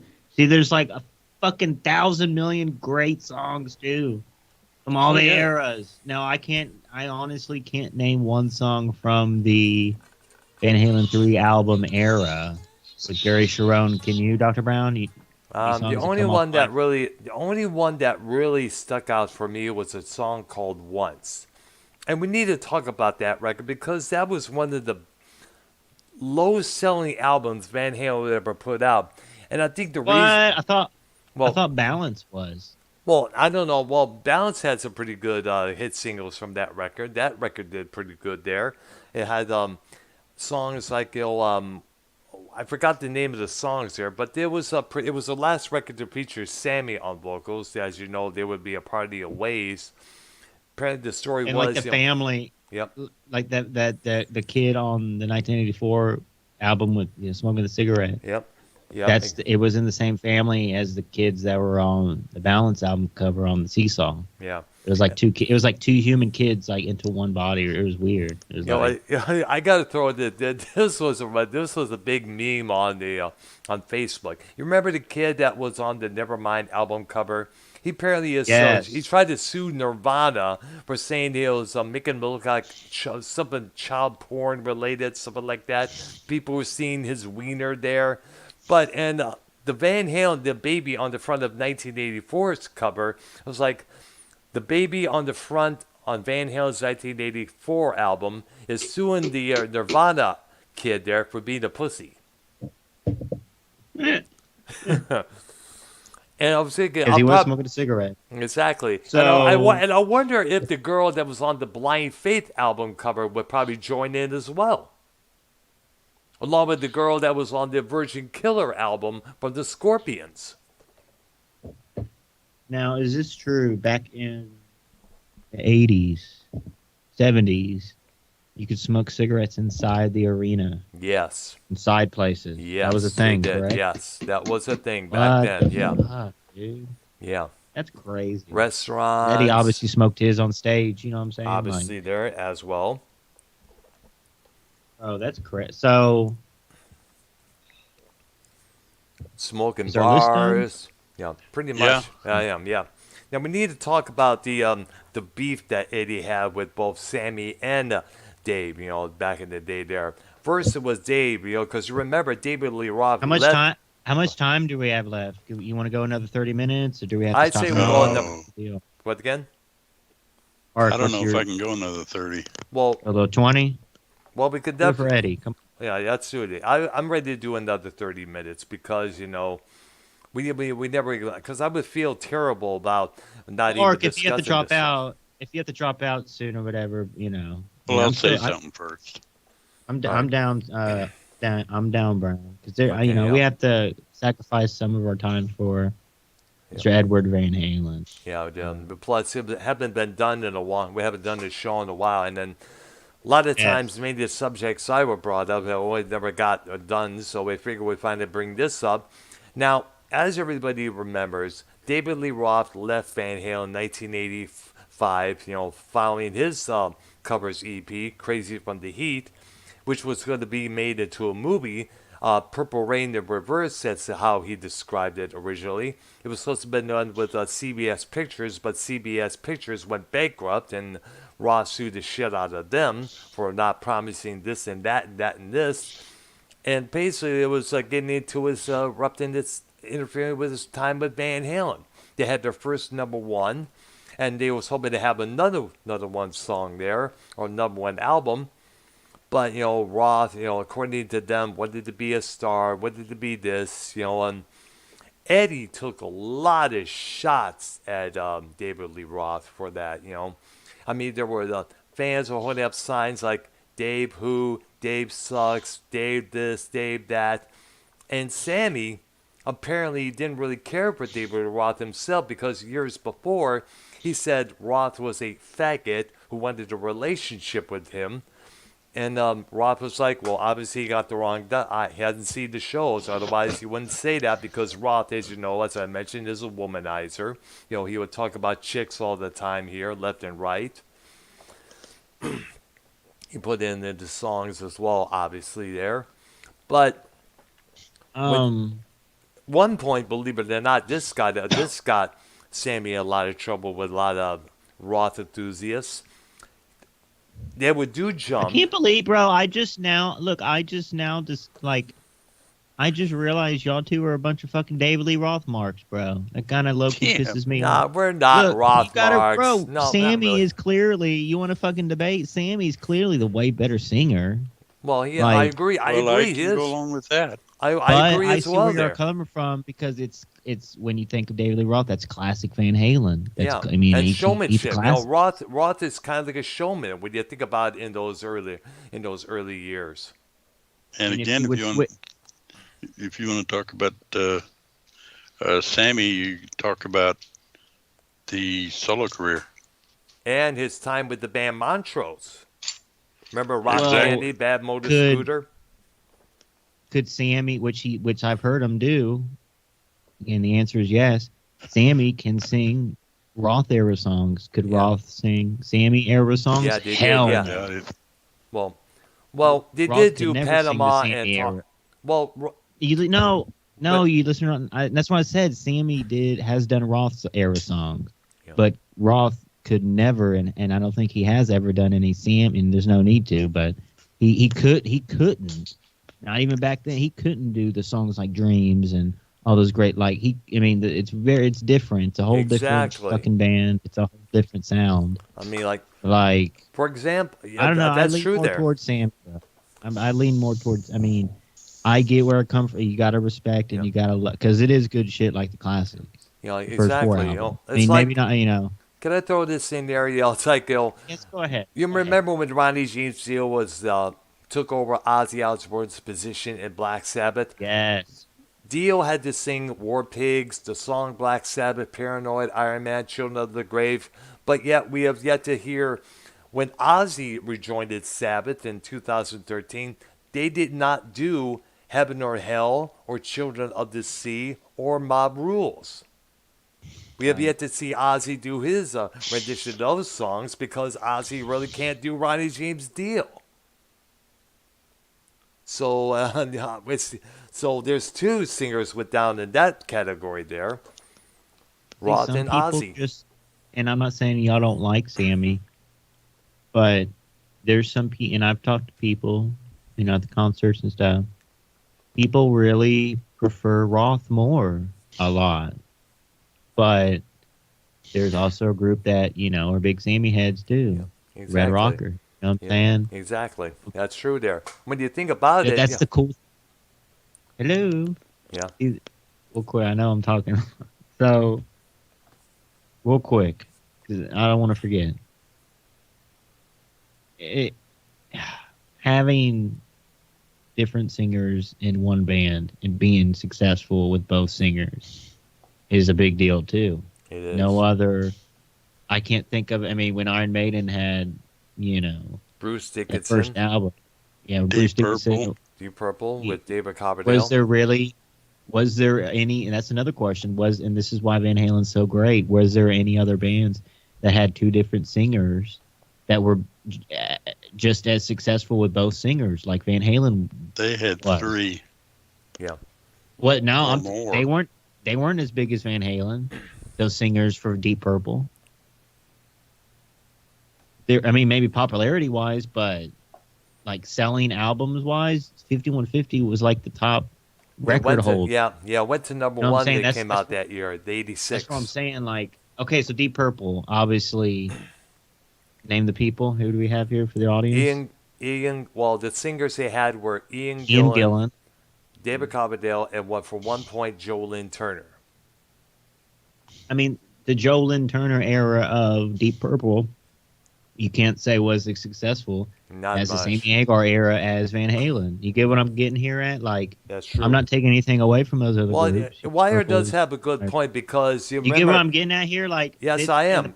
The point I'm trying to make is this is another reason why Van Halen is so great and above the rest. Yeah. Look at all these facts we've proven tonight. Yeah. And by the way, also Bro. point this out there. I've been wanting to get this. Sammy Hagar helped Van Halen go a long distance with Van Halen. But because it was kind of funny, it's like Van Halen outdid David Lee Roth. I mean, Roth had released one solo record in around 1995. I forgot the title of it, but it got played only a couple of stations here and there, and that was about it. Apparently, Roth had to resort to doing the shows at clubs. I remember he played the former Ritz, now named at that time the Palladium in Roseville, Michigan at one point. But Van Halen with Hagar was still selling records, selling out arenas.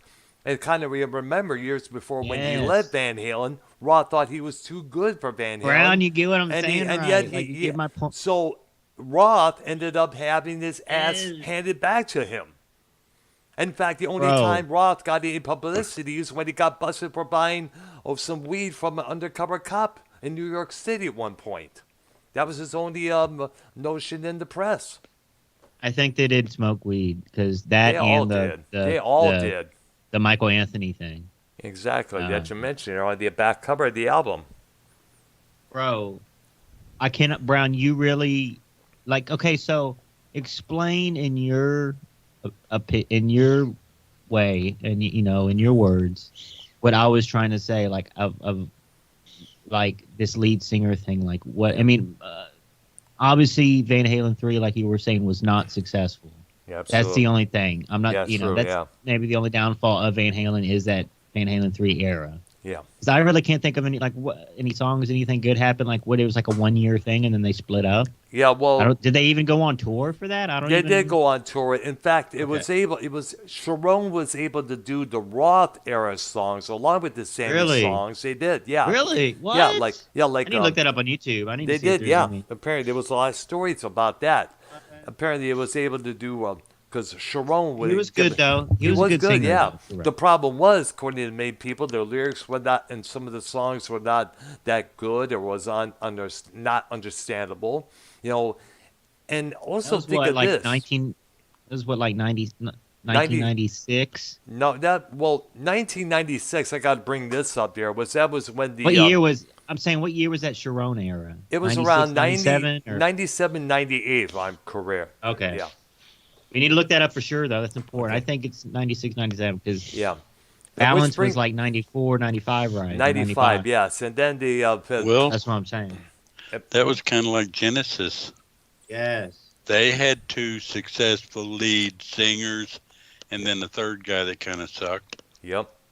That album went nowhere with Genesis. Calling those stations with that Wilson guy. I forgot his first name there. But, But there's your other group that had two successful lead singers. Yep.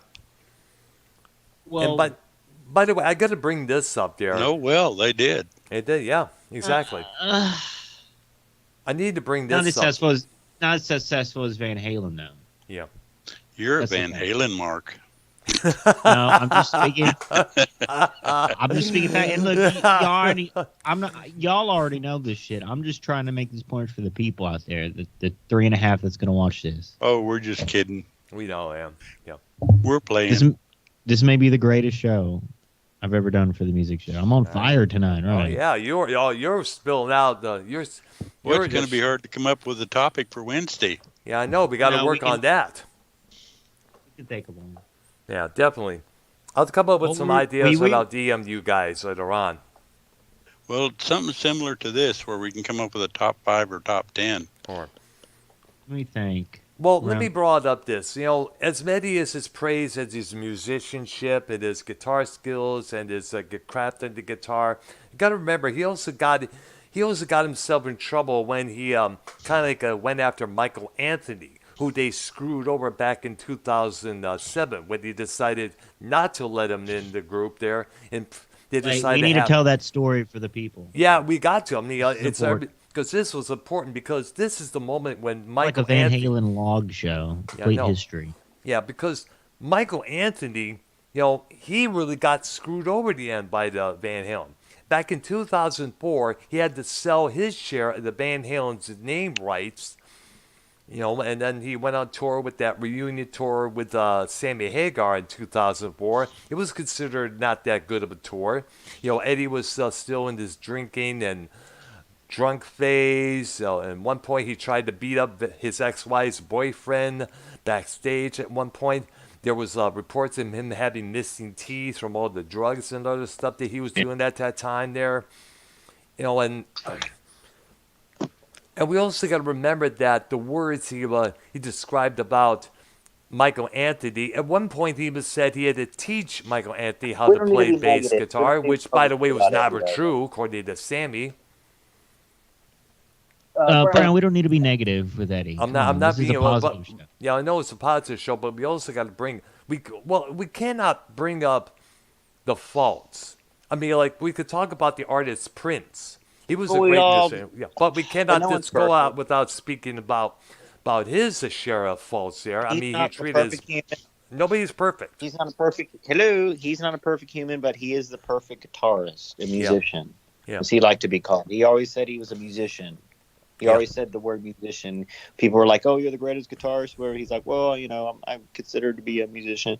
Go ahead, Brown. Yeah, but at the same and we also got to remember the beef. Talk shit about the guy we're doing a tribute show on. Real great. We're not talking shit. We're talking about the feuds. Dude.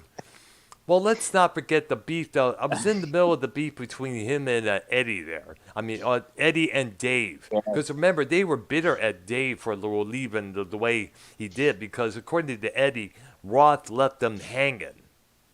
They was looking to continue that success, and Roth wanted to do his shit there. And which eventually Roth would later put together his own group, featuring Steve Vai, Billy Sheenan, and Matt Binnisette on the drums there. They would put out Eat 'Em and Smile. And Roth was not... And let's not forget this. Steve Vai is in that pond of... like phenomenons, God, guitar gods. Would you agree with that? Yeah, absolutely. Him, Satriani, Yngwie Malmsteen, Eddie, Randy, Hendrix, all those guitar gods out there. George Lynch, Page, guitar god. Absolutely. Well, I stood literally 3 feet away from him. We all know this, but isn't that crazy? See, that's what we do here. We see German, like, bro, international stuff. Judas Priest. We support American bands, but we do, you know what I'm saying? We support all rock and roll. Bro, we have to talk about, and we didn't mention this. This is very important. Yeah. Jack Daniels bass from Michael Anthony. That's one of his most recognizable bass guitars ever. Because he's still a drinker of Jack Daniels to this day. That's his favorite, alcohol beverage. Let me tell you something. When they're, and I literally saw Mr. Michael Anthony a couple weeks ago, or within the last couple weeks, 3 weeks. They don't have the Jack Daniel bottles like they used to, but there is an ice bucket on stage. There's drinks. There's Sam's signature, because he has signature pre-made cocktails like the seltzer waters and all that shit that's popular now. The rum coladas and all that shit, cocktails, and it's in a can, like a Red Bull size can. They do get their drink. I mean, he has I think he has a Sammy Hagar tequila. I forget the brand. There's a particular brand, but he has his own tequila, and so they have that bottle on stage. They're doing shots. He's pouring, a shot. Michael, they still get their drink on. They're having fun. You can tell they still have fun. Like that's why. That's why I can't believe y'all are. I get why, but that's why Sammy Hagar is way better than Roth, is because number one, he's still doing it. And he has a business. He's still he's still singing these songs till this day. What's Roth doing? He's doing, he did that. It's called Roth Lives, by the way, if you want to type that in on YouTube. Yeah. In your free time, Roth Lives. It's the new tracks that it came out. Not new tracks, but new re-recorded classics, Roth. Yeah. You know, Let's not forget. He he's also, trying to prove. It's either he's trying to prove that he can still sing or whatever, Yeah. or he's doing these re-recordings so he can sell it to these companies for commercial use and whatever. You know what I'm saying? Yeah. Like, I mean, they're not. I don't want to say he sounds bad, but it's not. It's you can tell he did it last week. You Yeah. can tell it's like, oh, this guy's probably like 7 years old. Singing. Yeah. That's the thing. You know what I'm saying? Like, Yeah. and that's the issue here is you guys. You guys need to. I think you need to dive deep more. Maybe re-listen to like the 5150 album, OU182, the FUCK, album, Yep. Unlawful Carnal Knowledge album. Yep. Dive into those because there's a lot of deeper tracks in there Mm-hmm. or songs that maybe you haven't heard in a long time and you're gonna be like, yeah, this is a jamming fucking tune right here. Mm-hmm. Sammy's on everything. But David Lee Roth, you go into that, you can just play the first fucking album, Van Halen 1. Just play the first album, and and that's really the most of the songs you hear on the radio. A lot of those Van Halen songs are either that or like 1984 album, with Jump or whatever. You know what I'm saying? But that first album has all those, like that's the quintessential. It's not my favorite album, but if I would have to pick an album for someone to listen to for the first time, if they never heard Van Halen, I would tell them listen to the first album. You know what I'm saying? Yep. Diver Down. Do you think Van Halen were the first band to come out doing cover songs as a whole, as like a thing? I didn't know that was a covers album until it was mentioned a couple years back. Let me look it up there because I believe they may have had some originals on there. I got to look it up there on YouTube. You do understand though, a lot of it is covers. I know the Kinks, other. Let me look it up there for crying out loud. Look it up real quick. I will. That's there. probably Blah, blah, the least pop. I mean, next to Van Halen 3, that's probably the least popular album is Diver Down, I would say.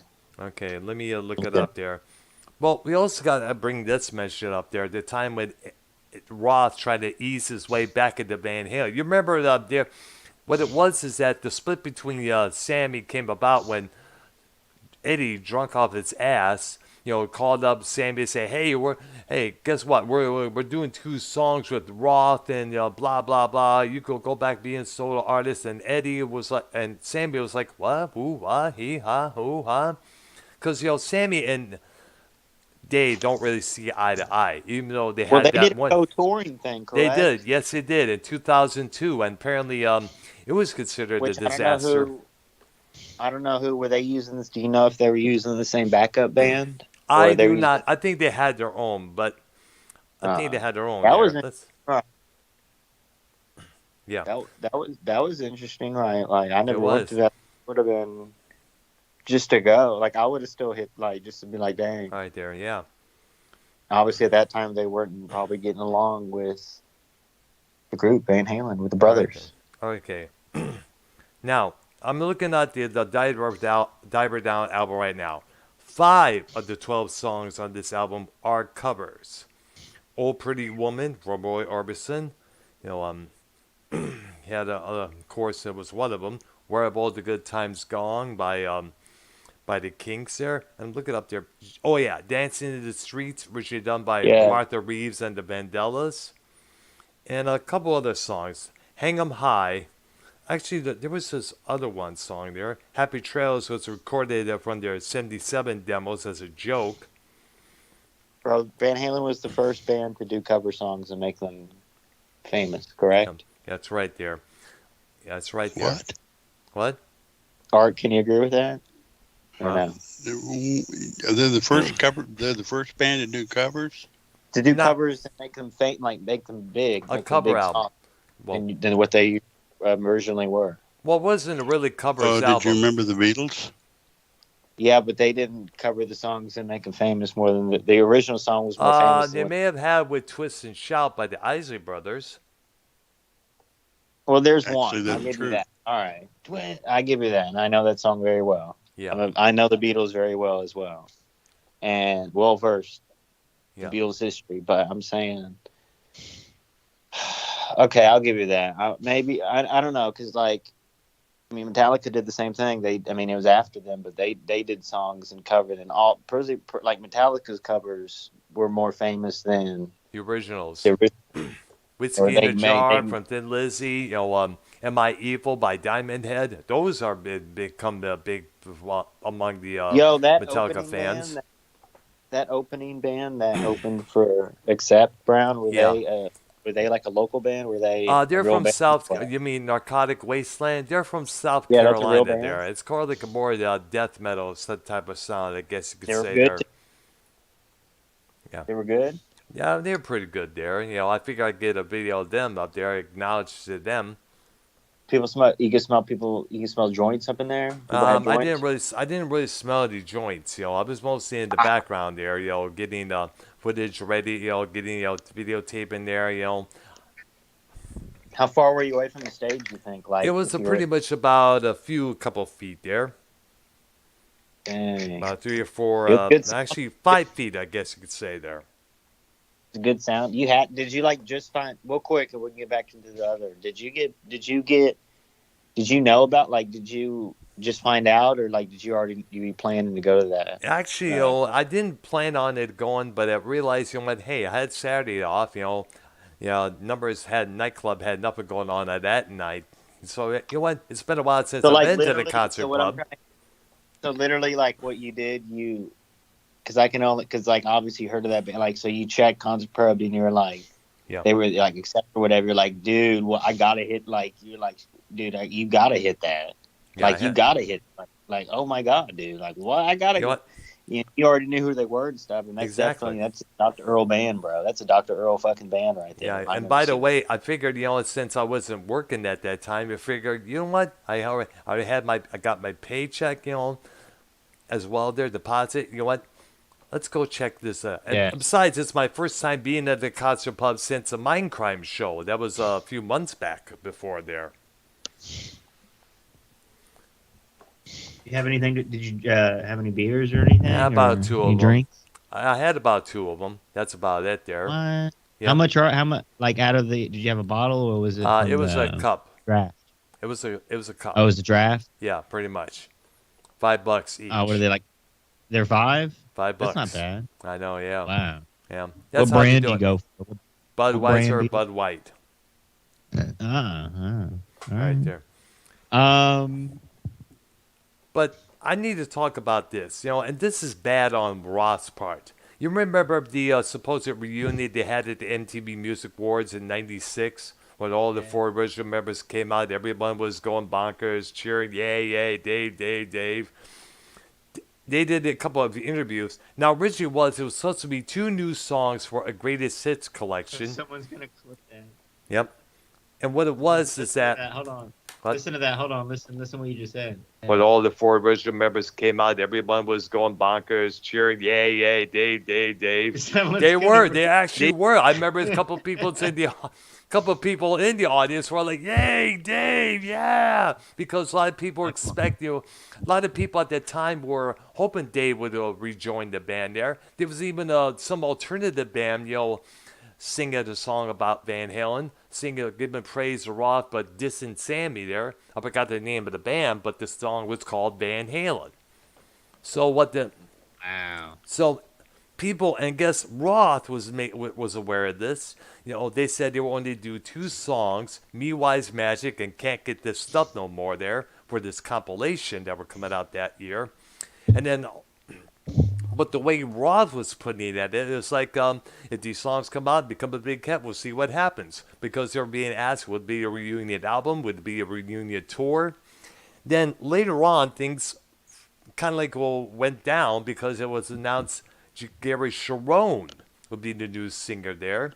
And Roth was like, they set me up, they set up this, in which Eddie and Alex would go on to MTV, do an interview, said it was going to be just those 2 songs, about it. That's about it. And he also detailed that how Roth's ego, how huge that was. He was stating Roth was like, no, it's about me, man. It's about me. It was like, when I heard that interview, it's like, man, Roth, hadn't had a big hit since 1988 there. I mean, when you think about it. Well, did he do any so like in 1985, David Lee Roth had his solo band with Steve Vai. Was that the year? That was in 80. 85? That was in 86. Roth had So that they all crazy. pretty much took a break. So they It all wa- pretty much, you know, Well, because 86 I don't know. was I don't know if 51, what's a 52. break. Well, I don't know if it's a break or not, but Roth had a lot of other plans other than that solo disc of covers or solo EP, Crazy from the Heat. Remember, I had California Girls, Just a Gigolo, a song from Edgar Winter, and some other cover which I forgot about there for some reason there. But, however, Roth had this massive ego. He wanted to go further, make this movie with the same title, Crazy From the Heat, which never got made because the film company, as I mentioned, went bankrupt all the hell. Roth, kind of, when you think about it, Roth trying to ease his way back into Van Halen because his own career was on not doing that well there. Remember, he released one solo record in 1995, went nowhere. And as I mentioned, he only did about club shows. One of them, the Ritz in Roseville, before it became the Palladium. I mean, yeah, but it's like, it was when you think about it, I mean, the Roth approach, he even tried this thing. It's kind of like vaudeville Broadway thing in Las Vegas at one point, which Henry Rollins was like, Dave, give it up. It's over and done with. We've seen it many times before. And let's not forget the how bad Roth's voice was getting when he rejoined Van Halen with Wolfgang taking over Michael's bass chores. A lot of people. Quick story on that. I did have tickets to that because I do remember that. I mean, I went. I was about like 15, but then I went to the boarding school. Mm-hmm. So you know, the tickets were sold, but got the tickets, and the opening act was one of Bob Marley's sons. Oh wow, Ziggy? Kai Manny Marley. No, What? Kai Manny. It was one of the brothers that was like up and coming, but still one of the Marleys. But Wolfgang was in the band at that time. Yeah, he was. And I wonder why. Michael Anthony wasn't involved in any of that. You know because what? that would That's have been a good. It would have been a great time. That's one of the things that put a lot of question marks up above He was doing like On everyone's Fire head. and shit. Like he was really doing some deeper cuts from that first album too. Well, Know I what I'm think saying? what it may have been is that him and Sammy developed a real damn good friendship, and Eddie was not too cool about that, for what I understand. Because at that time, Sammy and Eddie were still not on good terms. In fact, even Eddie, as I mentioned, said a couple of derogatory things about Michael. One of them, at one point, he said that he had to teach Michael how to play bass on a couple of songs there, which Sammy called out Eddie for. At one point, he said, "Fuck you, Eddie. Michael was this. Michael did what he did on the bass. He was a great bass player. He didn't need no lessons." Which I kind of agree. I mean, Michael should have been, along with him being forced to sell his share of the Van Halen name years before, Michael really got done wrong. And they should not have done that. This would have been the original Van Halen. That would have been. Yes, exactly.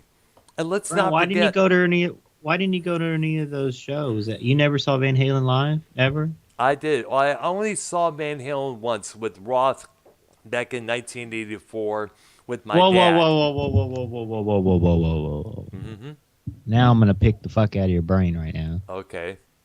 Okay, so where did you sit? How much were the tickets? Give me the whole experience if you can remember. This is fucking crazy, dude. What? Now here's a funny story. My next blew my story. mind, bro. You blew my mind. Hey, don't I always?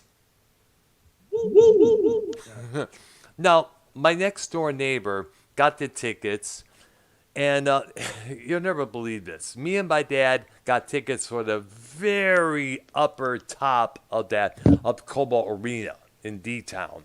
The very top, very last row up on the top there.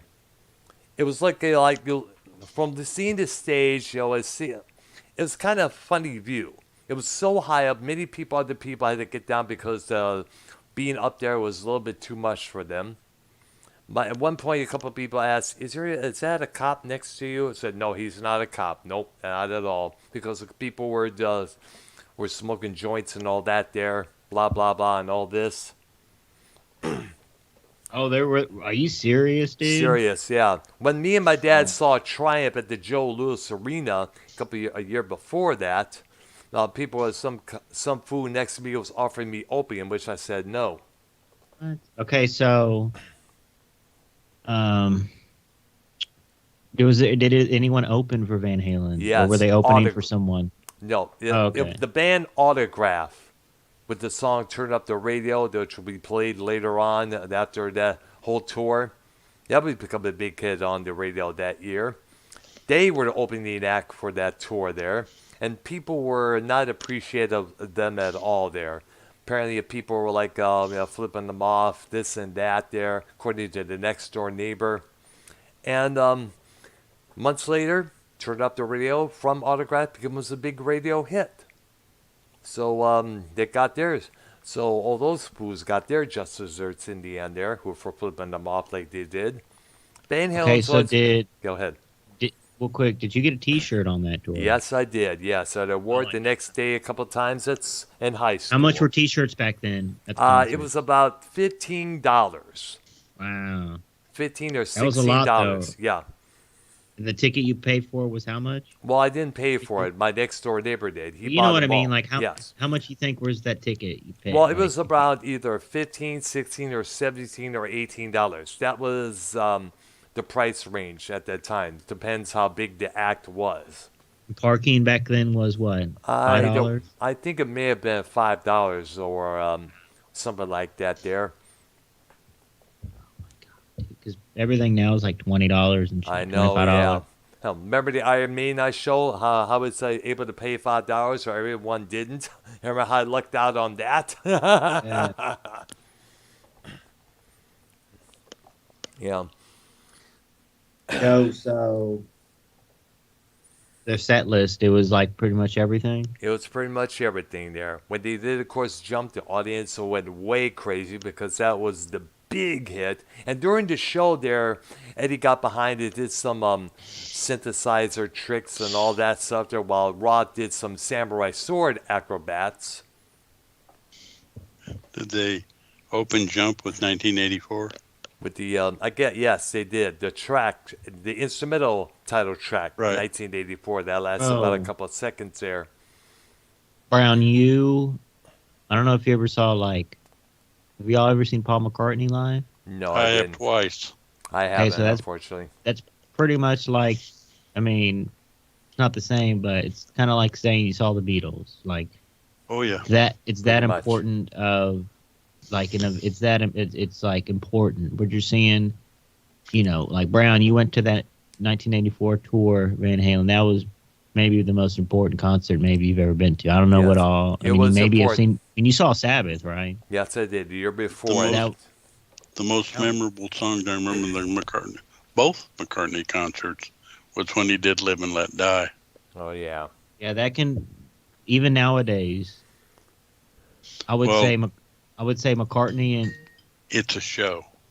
I would say nowadays McCartney and Iron Maiden. There's the two most important acts you need to see nowadays. Yeah, I saw them.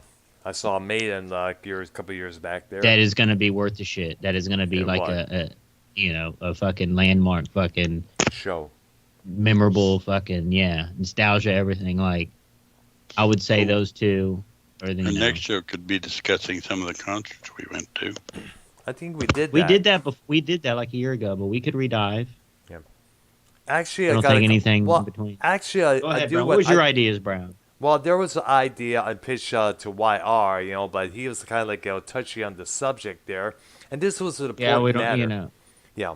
Well, I was going to mention it there to see what Ark his Well, opinion. no, of we it. don't need a. I don't even want to just mention it privately because it's it's kind of inappropriate. I don't even think we Not need. really appropriate, not really, but it does need to discuss because a lot of musicians have done this. Steven Tyler apparently did it. Jimmy Page reportedly did it. The infatuation with young girls.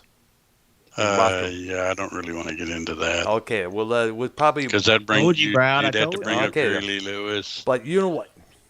Elvis Presley there, Sonny Boy Wilkinson Yeah. with his song, "The Little Schoolgirl," whatever that title is. That was a pretty shocking one there. And plus with Machine Gun Kelly, with what he said in the interview. It is touchy subject, but you know what? We can all get together on Ark's Patreon and discuss Patreon, it. yes. Yeah. Which Ark, plug it. Cause Yeah, I I'll do that, man. So Ark has a Patreon happening right now as we speak. There's a lot of episodes he has on it there. Definitely go subscribe to that. I think I definitely. have about 60 on there, but they're Damn. relatively short because I'm doing it alone. Yeah. Yeah, I know YR mentioned about that, getting involved with Ark's Patreon. We should probably do that particular topic, on that Patreon, definitely. Dr. Earl, could you start watching? Could you watch the baseball playoffs this month? Can you start watching some of those games? Why? How come Maybe there? just, Not much. or at of least baseball. just have. Well, at least or just have the games on in the background just so you can glance and view every so often, in general, because like Ark knows, it's going to be a very intense playoff season for baseball. Yeah. Oh yeah. Yeah. And that would be Just out good. of curiosity, while we're talking about that there, YR, Aaron Judge hitting 62. Ah. I saw it live. Well, Well, not there, but I saw it on TV. I'm not overly impressed with Aaron Judge anyway, but because he's basically playing in a stadium made for his swing. Well, and the pitch was like, a gimme. But I think they did that I think that pitch was on purpose just so they can get the publicity that whoever that pitcher was will always be remembered as the guy. But who was so it was like McGuire. So who was the leader besides the Maris guy? Like, Well, they're talking Maris because they're doing only the AL. and no one's counting McGuire and Sosa's stuff anymore, correct? They're not counting And that.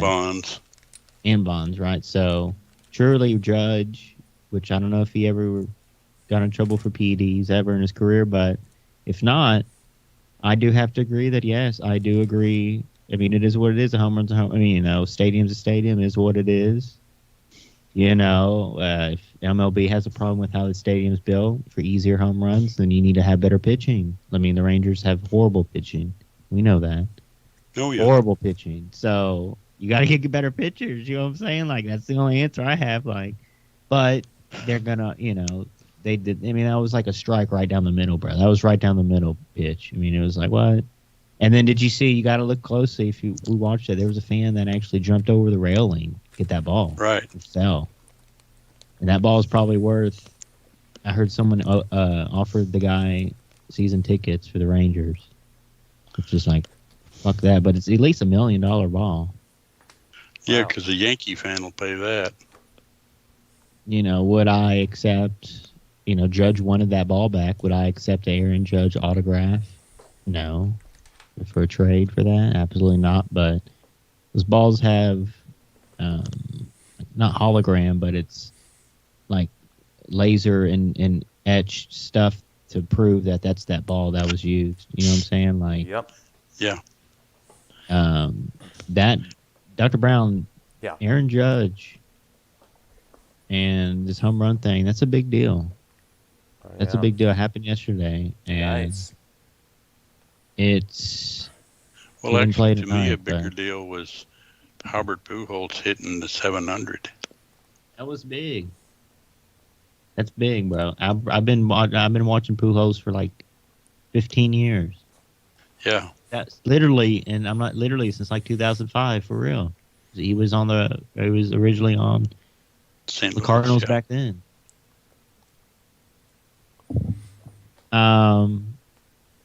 Any closing remarks on Eddie Van Halen? Would y'all like to Obviously, I mean, on eBay, you can own literally pieces of this pick and stuff. There's pieces of history you can buy. What? By the way, I got a good look at that pic as you showed in the Skype chat. Probably gotta download it and put that on my Twitter there.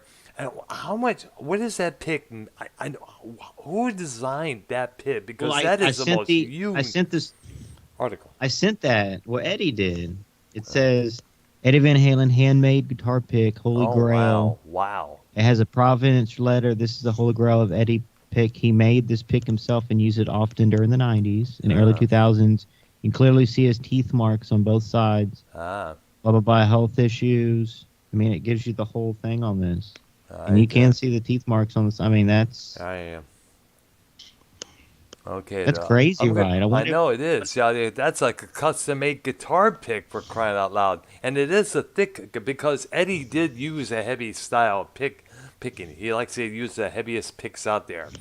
There's thin, medium, and heavy. Okay, let me read it. It's called the Holy Grail Full Covenant Letter. I always like the light thin ones. Right there. Right now, I'm Well, using one of those picker picks that you put on your finger there when I play guitar there. well, we got to get you a real slide instead of that battery. Yeah, I know. We'll Yeah. get you a slide. Well, we have a But- music and arts show store near the Spirit of Hollywood spot that I went to a couple times there. That place is open, and I'll definitely on my next day off, I'll probably head out there and see if they got a slide bar.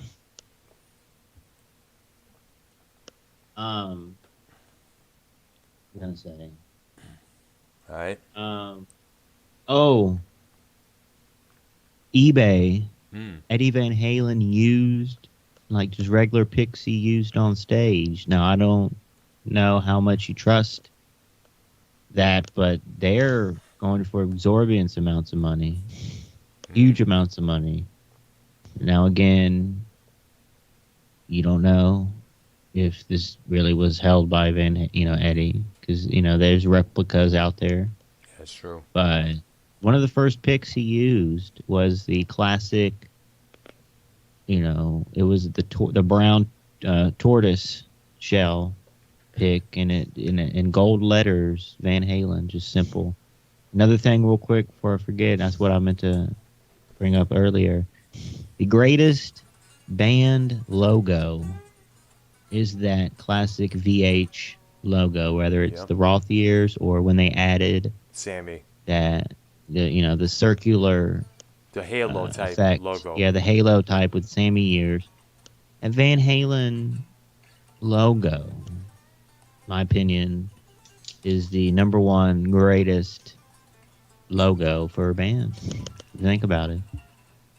Kiss is signature's logo. Kiss has the signature logo. You know what I'm saying? Mm-hmm. Aerosmith. Oh, well, I'm thinking about it, Priest. too. You were talking about artists that did cover songs, and they were bigger than the... check out a few of the Stones. They did covers too, for real? They did. Oh, yes. yeah, quite a few. Yep. And a lot of them were bigger than the originals. A lot of their early hits were covers. A lot of British bands who came out at that time had a lot of covers on their albums. Mostly The Animals. black artists. Mostly black artists like John Lee Hooker, Chuck Berry, Sonny Boy Wilkinson, Muddy Waters. They respected the blues. They respected black artists like Ray Charles, like crazy.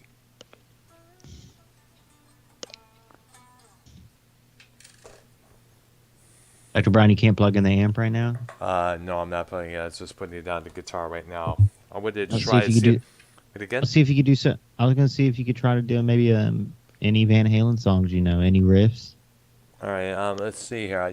It's hard. I can't really do it right now. Yeah, I can't really. Well, I probably have to get off the line here because I got to get a couple of stuff taken care of. Like I said, tomorrow is my first day back at school, back at work there after how many days off there. School. All right, there. But I will do a guitar playing video, which I already did that one with the slide guitar there, which which Bolsey That would be appreciated. cool if you did a tribute to Eddie, like doing maybe some riffs or something. Any riffs, Van All right. Halen. That would be pretty cool. All right. definitely. I'll definitely work on that in the near future. All right, so I guess that closes out their show. And let me say this on behalf of all three of us. Eddie, may you rest in peace, our brother. Thank you for all that you have done for the guitars Yes. in America, all around the world. Thank you for showing us your technique, your style of playing. Thank you for inspiring all the guitar players out there to pick up the instrument and do your stuff there. Thank you to all. Thank you, Eddie, for the style of guitar that you conjured up. With the stripes and everything else. All the guitar companies out there, including Fender, Kramer, mostly are appreciative of you. Yes. We are Was he the appreciative of you. first? Was he the first to do that banana headstock? I'm thinking so, maybe. You know what I'm saying? I'm thinking so, yeah. That's what I remember. I mean, Gibson had that Explorer or whatever too. Yeah, it's true there, yeah. He had that Like every guitar, special used to use. in fact, remember he modified that on the cover of Women and Children First. Eddie, we will miss you. We thank you. We love you. And you still will be missed years on down the line. A toast to you, Eddie, your son Wolfgang, your ex-wife Valerie Bertinelli, and to your the wife that you was married up to your death there, whose name I forgot. And a toast to your brother Alex, Michael Anthony, and the two singers you had, Sammy Hagar, David Lee Roth, and also shout out to Gary Sharon for stepping in such a big position, even though it didn't go all that well, but give him credit for doing so. Eddie, we thank you, we love you, we miss you. You will live forever, no doubt about that. All right? Thank you once again. All right, for myself, for YR, for Arknolia, check out Arknolia's Patreon on patreon.com/Arknolia. We will see you guys next week.